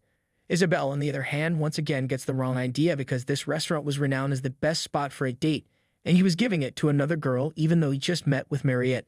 She gets so pissed that she actually loses her balance and falls down on the floor. Alicia and Corin did not even care where the thud sound even came from, and he goes on to ask her how much money she had made recently. Hearing that, Isabel starts thinking about what he was trying to do, as not only did he hit on 2 girls, but he was also talking about money from both of them. Then the next afternoon, he meets up with Horm in a restaurant to buy her the sushi he had promised her, and he starts discussing money with her as well, saying that he had an amazing investment in mind. Meanwhile, once again, Isabel was still following him, and seeing all that, she concluded that he was definitely a scammer. He had spent 97 gold coins for the whole process of fighting Lunia, and in Korean currency, it was something around 100 million won. However, all the money came from Mariette, and he was very grateful. But considering that she actually lent 100 gold coins in cash, he wondered if mages were earning that well. On top of that, Lunia offered 50 gold coins for reconstruction, and Alicia received 110 gold coins from the John Doe quest, while Horan also had a lot of funds with her. Meanwhile, Yule, Lark, and Jager all had money saved up as well, and as for Drawn the Mercenary, he also had an incredible amount of money with him. So in the end, he collected a total of 500 gold coins, and with all that money, he bought a massive land. Right now, it was just an empty plain on the outskirts of the city. However, in the second semester, the Merkaba Academy was going to have a friendly exchange festival with the Eastern Continent's Borame Academy. It was peak season for the lodging industry since tourists from the entire continent would be flooding in, and he could make these couple hundred gold coins back in just 2 weeks. Using all the info that he had of the future, he decides to take advantage of it and sweep all the money this world had to offer. Meanwhile, back in the academy, the chairman shares his concern with Josephine that the stance of the Catholic Church, the royal family, the Mage Tower, and the association towards their school wasn't looking good. However, it was not something he believed could not be resolved, and Josephine also expresses that opportunities should be given to everyone. The chairman then informs her he was going on leave for a while, and she offers that she could go in his place. But he needed to be the one who fixes this, since the Catholic Church wasn't really a pleasant place for her. He asked her to take care of this place while he was gone, and if anything happens, she could use the emergency communication network. The moment he leaves the office, she starts going through the documents that were there and sees a couple of disapproved requests, like building a 3rd dormitory and an experiment on a vampire's regenerative powers. But then she sees a paper with Corin's name on it, and as she reads it, she is left stunned, wondering what he was up to now. Turns out, Corin had submitted a request for permission to harvest mandrakes from the Academy's land provisions. Meanwhile, at the testing facility on the west side of the Academy, Corin and Alicia were there to harvest mandrakes. He asked her how much she knew about them, to which she answers that she only knew they scream a lot when plucked. That was true, and that's why he reminded her that they needed to be very careful and have high-quality earplugs if they didn't want their eardrums to burst. Of course, he had just the right pair of earplugs, which he had gotten after winning the hunting ground training. The reason he brought her along was that he couldn't harvest mandrakes alone. One person was needed to grab the flower and pluck it by the roots while another person cut off the roots and stem. As long as the roots weren't separated from the stem, the mandrakes would continue to scream loudly and endlessly.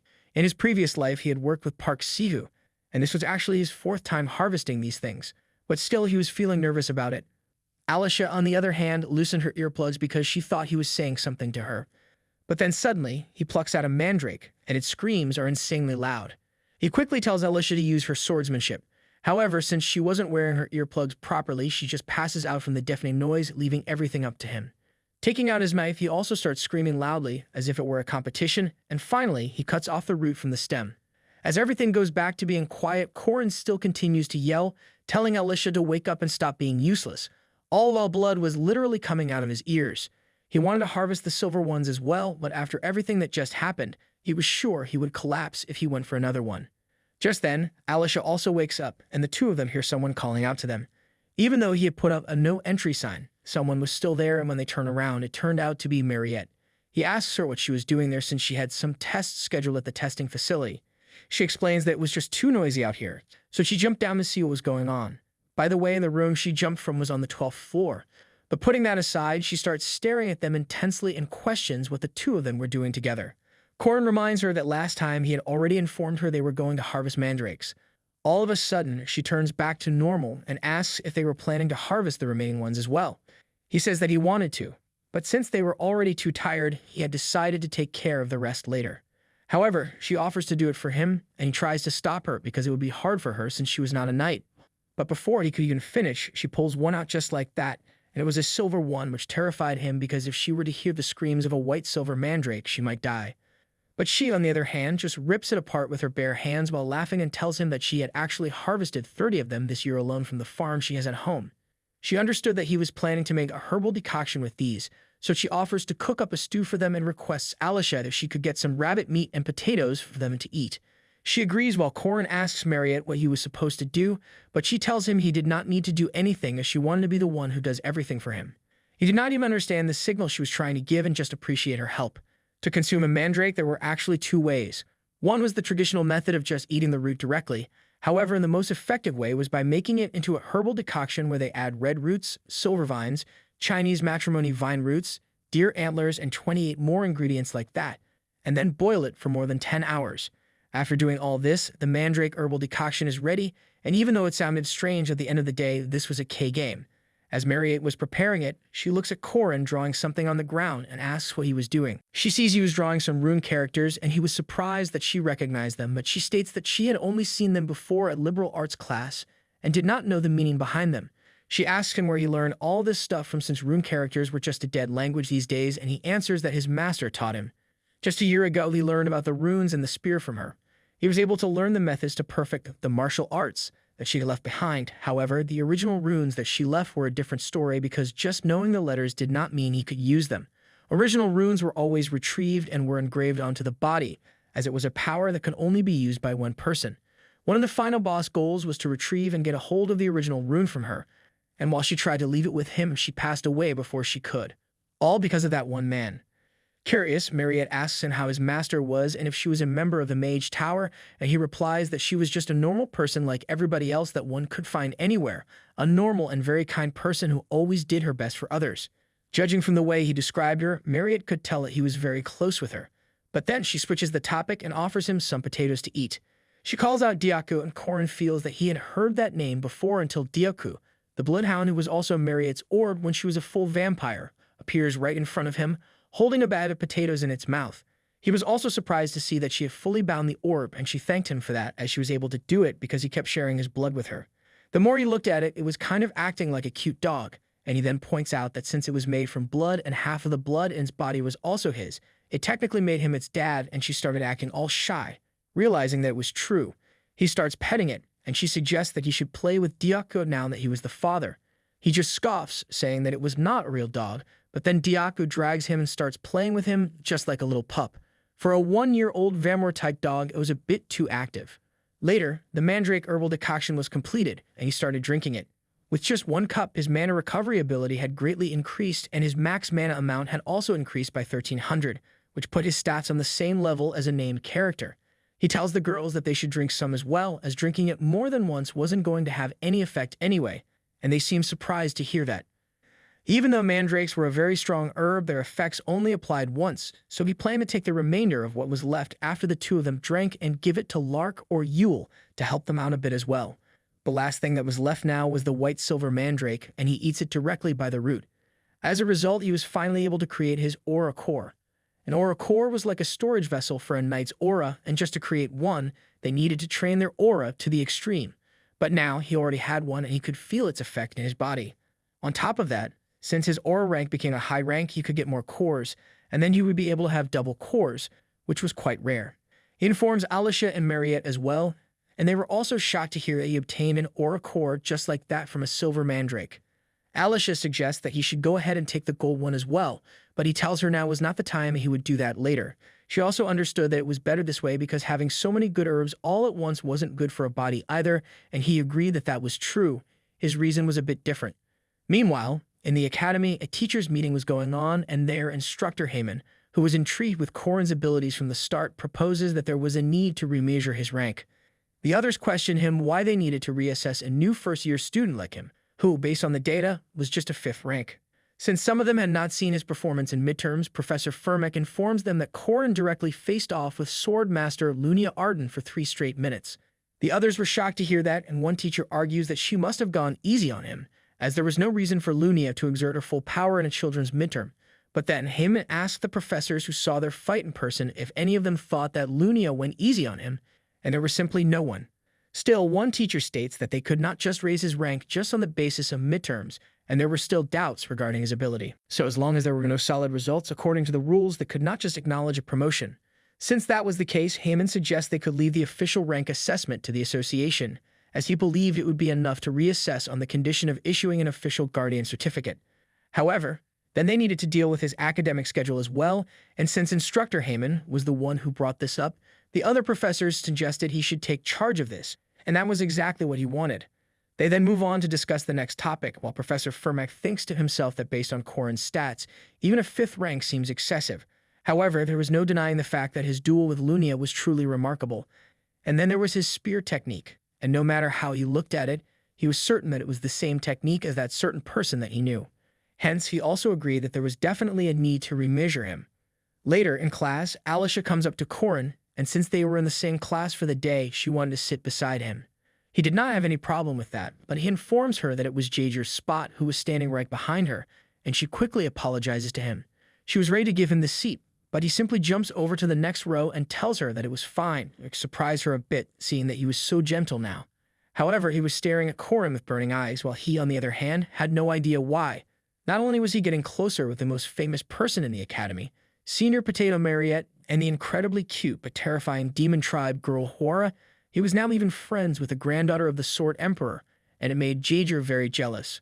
Just then, Professor Firmek comes inside to start his class. He informed everyone that they were going to start with a group project, and judging from the students' expressions, nobody seemed to like group projects. But he tells them that it would all be helpful. He assures them that since they were in the night faculty, he wouldn't be assigning any difficult math or something like raising corpses, as the magic faculty professors might. Then he was had to explain the project to them by using magic that made all the papers in front of him float in the air and align to show the details. He reveals that the topic of this group project was spearmanship. Alicia looks at Corin, saying that this would be an easy task for him. However, he could not understand why Firmek chose this topic because in his last life, it was boxing. Firmek Damon was a boxer himself, and he was represented by range adjustments and dash, as well as his specialty, shadow.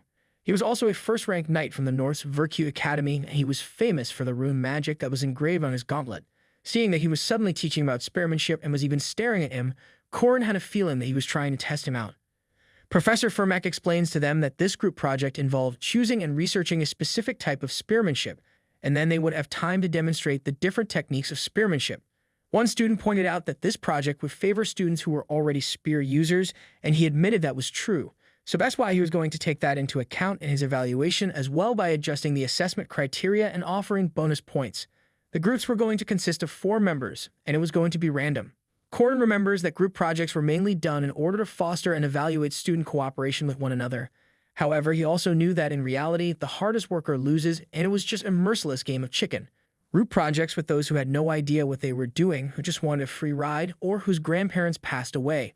Corin had experienced all these sorts of scenarios within his 4 years of being a physical education major in university and 3 years at the academy. However, this time was going to be different because he now had Jaeger, Alicia, and Hwarin in his group. Jaeger was a 3rd-ranked knight whose physical abilities were in the upper rank, and he was actually good at doing what he was told while also having decent judgment. Alicia was, of course, already a swordsmanship prodigy and incredibly strong, so he was sure she would easily be able to learn physical things. As for Hwarin, although her attitude was a little rough, she was also very hardworking as she always seemed to be concentrating in class. Since his group members were all strong and hardworking people, it was time for him to say goodbye to his painful past. He informs them that for the next 3 hours, he will be teaching them all about theory and attributes in the training room. However, it turns out not everything was going as easygoing as he had thought. He and Jaeger discussed that they had been using the training room for 2 months, and it was made from high-density, shock-absorbing material, which was not all cheap. But still, the training room was completely destroyed by a single punch from Hwarin as she was practicing with Alicia. He had simply asked her to have a light sparring session with Alicia so that they could understand spearmanship, but she went ahead and wrecked everything, and this lunatic was not even feeling bad about it. Obviously, they were kicked out of the training room immediately, and they had no place to practice anymore. So on a Sunday, they all go to a church to have a meeting regarding their group assignment. He asks Jaeger and Alicia to share their thoughts, and she starts off by apologizing to him for the other day as she was not really good at controlling her power. She also adds that his spearmanship was so perfect that even though she just copied his movements, it made her feel like she had become a true spearman, and he gives her all the credit for that since she simply had good eyes. As for Jaeger, he wasn't very confident with a long weapon yet, and with the returning heaven technique that he taught him, he was still struggling to properly execute that unique spin and could not seem to find the right path. He motivates him by saying that he was doing well, and as long as he learns a couple more moves, his handling would also get more diversified. Lastly, he asks Hwarin about her progress, but she offers them something to eat first. She was doing volunteer work in this church, but on the weekend, the service was mandatory, so she was pretty much forced to attend. Corin remembered that she was training to be a nun with the Protestants, but she tells them that she was not doing it because she wanted to. Still, while she was at it, he advised her to read the scripture, as there was always something to learn from the stories of those called the saint and the saintess. Even though Catholic churches seemed to have outdated views, he recalled that the teachings often talked about the same thing, and that was love. A person should always love others and be loved. Alicia comments that it was a very nice teaching because love was always important, while Hwarin did not seem to care. Putting that aside, Corin then asks her if she understood why they failed the other day, and she bluntly responds that it was because all 3 of them were too weak. Since they were so weak, the moment she tried to put even a little bit of strength in, they broke, and she believed that even if they kept on practicing, the weak would be weak and the strong would be strong. Corin gets up and tells her that she was not wrong about that. However, he points out that that was a sentiment only those who were truly strong could express. He challenges her that in 1 minute, he would make her kneel and bets that if he succeeds, she will pay for dinner. Without any hesitation, Hwarin agrees and states that she did not need a reward for winning because something was going to break. The 2 of them head outside and prepare themselves to fight. Jaeger signals them to start, and Corin quickly charges in to land the first strike, using his highest-ranked techniques. He uses the Calamity Serpent intent, but Hwarin simply blocks it with her bare hands like it was nothing. He realizes that she was as good as she was known to be, so he keeps up the pressure by attacking her with his palm using Tiger Sweeping Wind. However, before he realizes it, she breaks the spear he was holding and prepares to strike him from above. He simply smiles since she was good at destroying things and then proceeds to dodge every single hit that she tries to land on him. He starts mocking her, which annoys her so much that she warns him to dodge this next attack. Right fist, if he did not want to die so young. He also understands that if he gets hit with that, it would put him in the hospital for at least a month, and according to her advice, he should dodge it. However, just for the sake of it, he uses his martial arts technique and tries to block it instead. Even though he was able to perfectly block it, you could still feel like all of his muscles were going to rupture, while she, on the other hand, was shocked to see that he actually blocked it instead of dodging. All of a sudden, he appears right behind her and kicks her in the back of the knee, making her kneel down. Jaeger and Alicia were stunned, wondering what had just happened and how he moved so quickly. Just like he said, he made her kneel in just 1 minute. She tells him she wants to go at it again, but he refuses and really rubs it, and then he already won, which only makes her more irritated.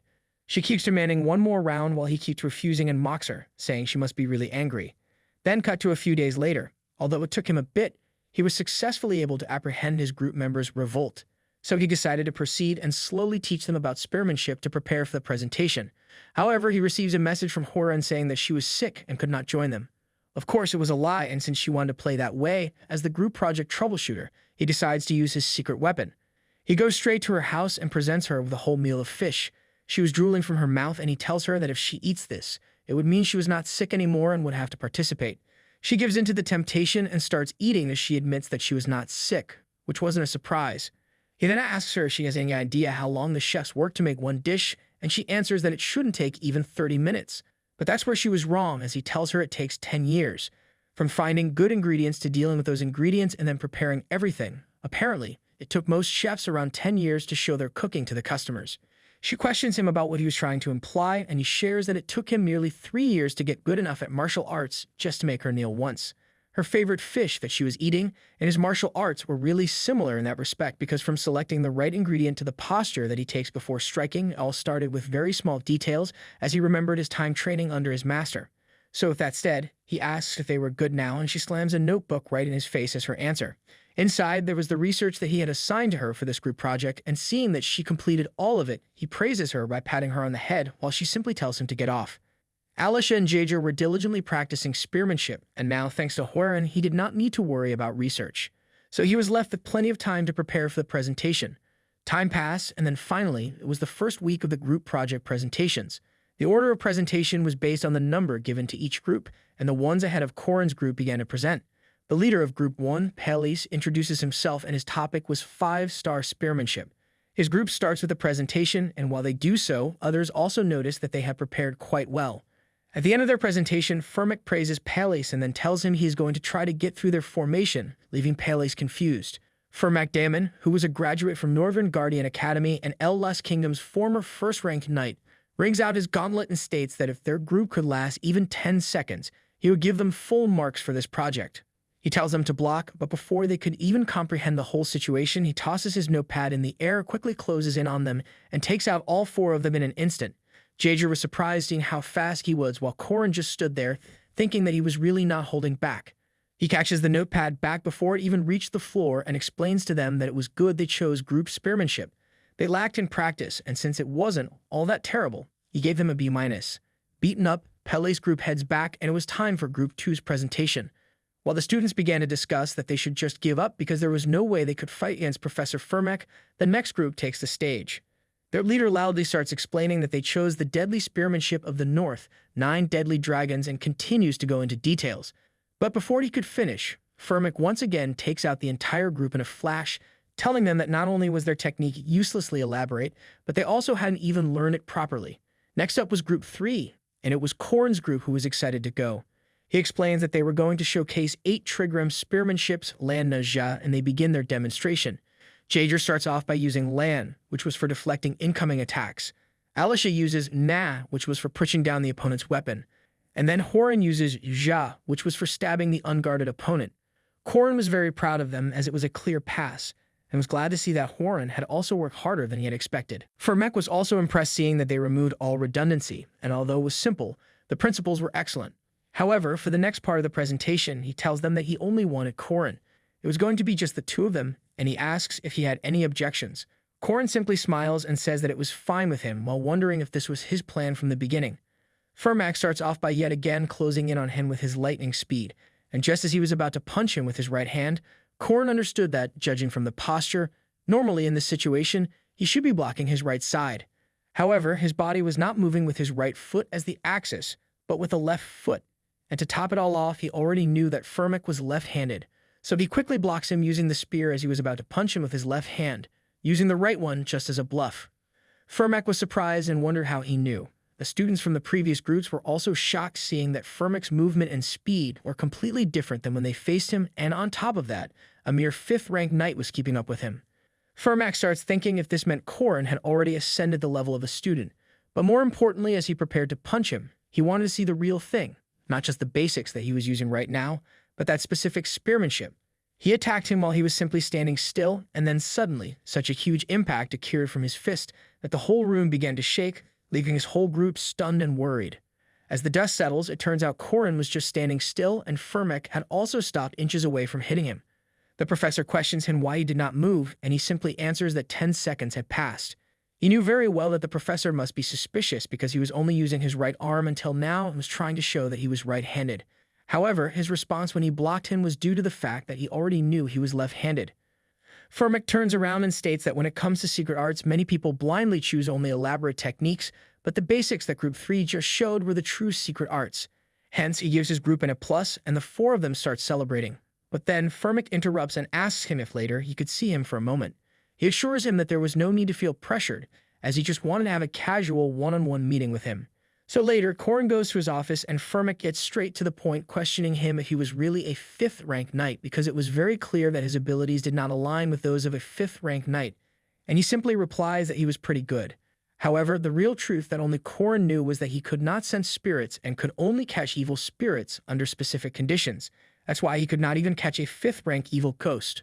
Furmak then informs him that the professors of the Knight faculty recently debated about him, and they had decided that he needed to be reevaluated. He was going to be assigned several missions, and on the basis of the results, his rank would be reassessed. The highest rank mission allowed was his semi-first rank. Hearing that, he felt that going up in rank was not a bad idea because the pay was more, and then he would be able to get more choices in choosing missions, even having the freedom to choose the high-ranking missions that he wanted to. If he were a normal player, usually this was a right that he would only be able to get after becoming a 2nd year. So he decides to use this opportunity and accepts the rank reassessment test. Furmak explains to him that he needed to complete 2 missions involving semi-first rank monsters and evil spirits, all on his own of course.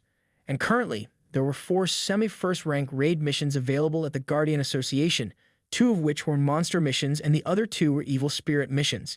He also understood that they wanted him to capture 1 monster and 1 evil spirit. He actually gets a bit nervous as Furmak tells him to choose his missions. Later, he heads into the forest along with instructor Heyman, and seeing that it was quite foggy, Heyman shares with him that when he was younger, he used to venture a lot into the fog to find the nests of monsters. Korin says to him that this mission won't be that boring if he could tell him some of his heroic stories, and Heyman does not mind at all as he starts talking about what happened to him in the West. After finishing the stories, the 2 of them discuss the mission.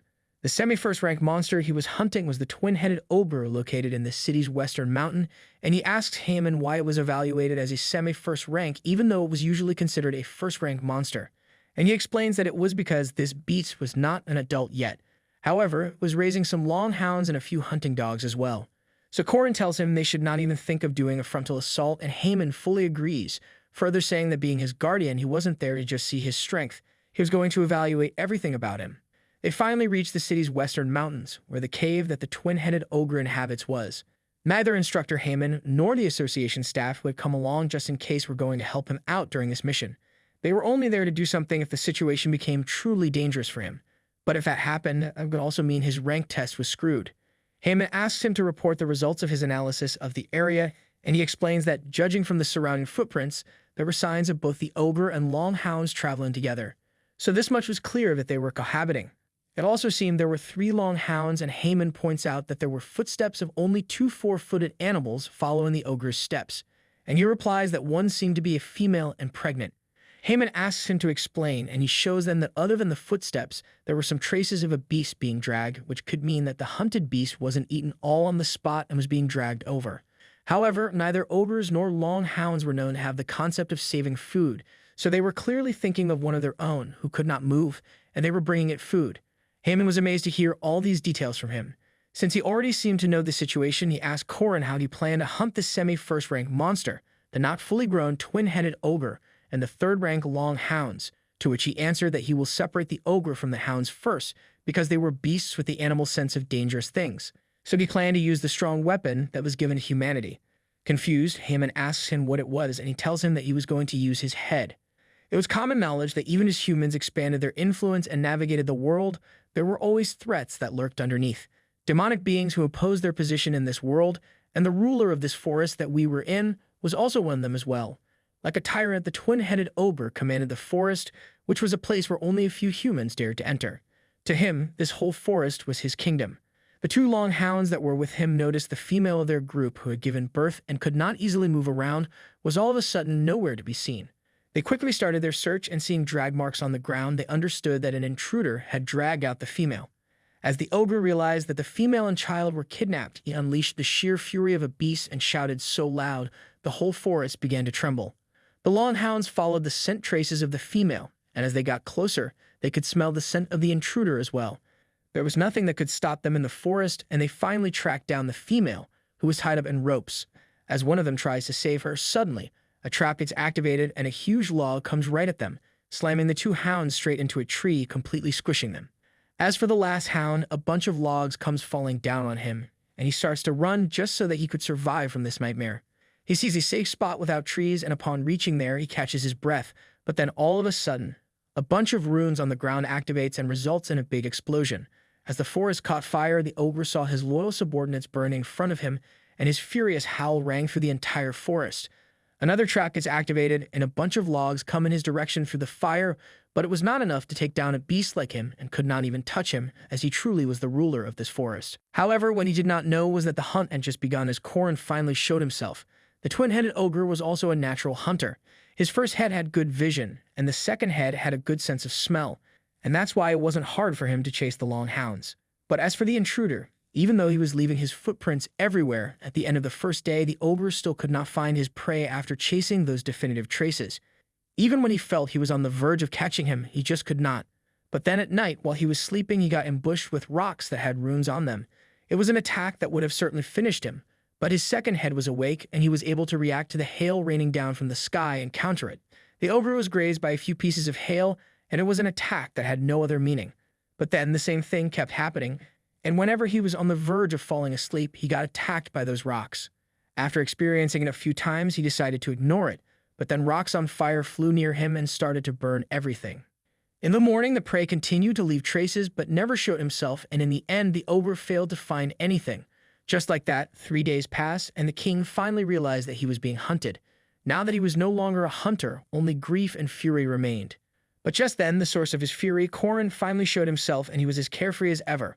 With rage, the ogre charges at him, and he does the same by jumping up in the air. The ogre was ready to meet him with a 2-meter-long birch tree club and send him flying. However, Korin throws his spear right at him, completely destroying the entire right side of the ogre's body, and he follows it up by using the 8-trigram technique, Primordial Chaos Palm, and lands the final blow. The tyrant who once ruled the forest had met his end as a human's prey. Korin, on the other hand, was just yawning and thinking that even after filling his aura core, he could not get used to it.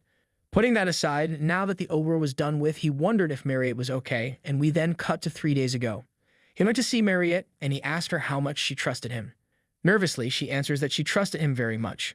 Stogie then asks her how far she was willing to go with him, which completely caught her off guard, making her shy, but she still answers she was ready to go until the end. He explains to her that he had a plan for which he needed her and gives her the details that Alicia was also going to be there. But she interrupts him, and with a serious tone, she wanted to know why Alicia was in it even though it was their plan.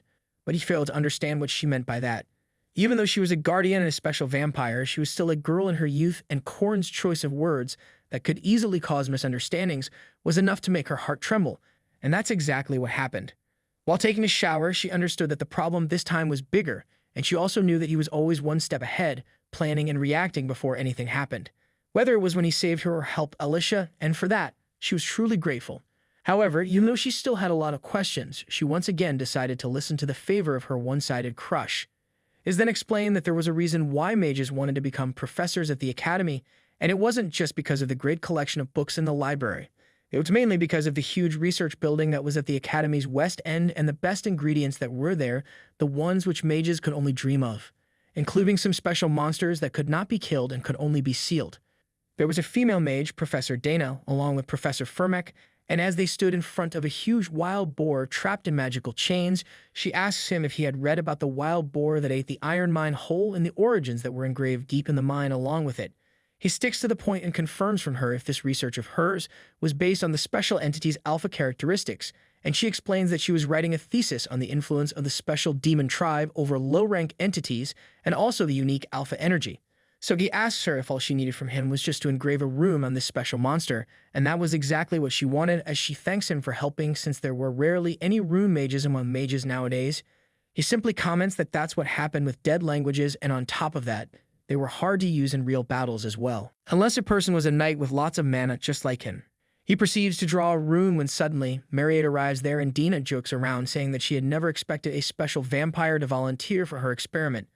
But then she apologizes to her for calling her that, and Mariette assures her that it was fine since she wasn't exactly wrong. However, this sight was truly unique, as it was the meeting of the first act's final boss, Mariette Dumoulin, and the second act's boss, King of the Iron Mines, the encounter of two special monsters. Meanwhile, it was time for Corin to face the Haunted House mission. It was a simple mission that the player could choose during the second semester in the original game. However, to defeat the first-rank evil spirit possessing the house, they needed to navigate through attacks from different household items and then find the hidden magic circle that was in the basement and destroy it. The difficulty level of this mission far exceeded its apparent simplicity, and that's why it was the perfect challenge to prove that he was an expert player. Because of his confinement, he could not sense any spirits. However, this time, it was different. Just like how Sabantia Duke possessed Lark and how the spirit body in the training room possessed magic tools, this phenomenon was called the Geist phenomenon, and in this case, it possessed a home. This meant that there was a physical force that he could interact with, so he heads inside the haunted house. As if he had mugged the whole mission, he knew exactly what to do and when to do it. He began to destroy the whole house by first shattering the window, then dodging the glass pieces, then heading towards the door, and just like that, he turned the whole house upside down, destroying everything while Heyman and the others were just stunned, but at the same time were enjoying the show. After getting rid of all the furniture, all of the room magic that he had engraved along the way activated and burned down the entire house while he simply walked out in style. He even started posing like a hero, thinking that men don't turn back at scenes of explosions. On top of that, he cleared the entire mission in 30 seconds, which was a record on its own. The instructor had no clue how he did it since it was a magic cave that even the second-rank mages could not do anything about. Turns out this was the last strategy left behind by a legendary streamer who had shaken the entire South Korea's internet streaming world, and he simply copied it. Heyman then walked up to him and congratulated him, as there was no denying now that he was going to be a semi-first rank, and he was really proud of him. He offered him to have a meal with him in a nearby city called Sar. Hearing that they were heading to Sar, Corin asked him if it was a raw fish restaurant, thinking to himself that this was actually the reason he chose to do an evil spirit raid in this region, because Sar was a place where there was a certain thing that he wanted. Heyman laughed as he was glad to see he liked raw fish as well, and the two of them headed out while Corin looked back and saw Dioku was still following him, just like he instructed him to.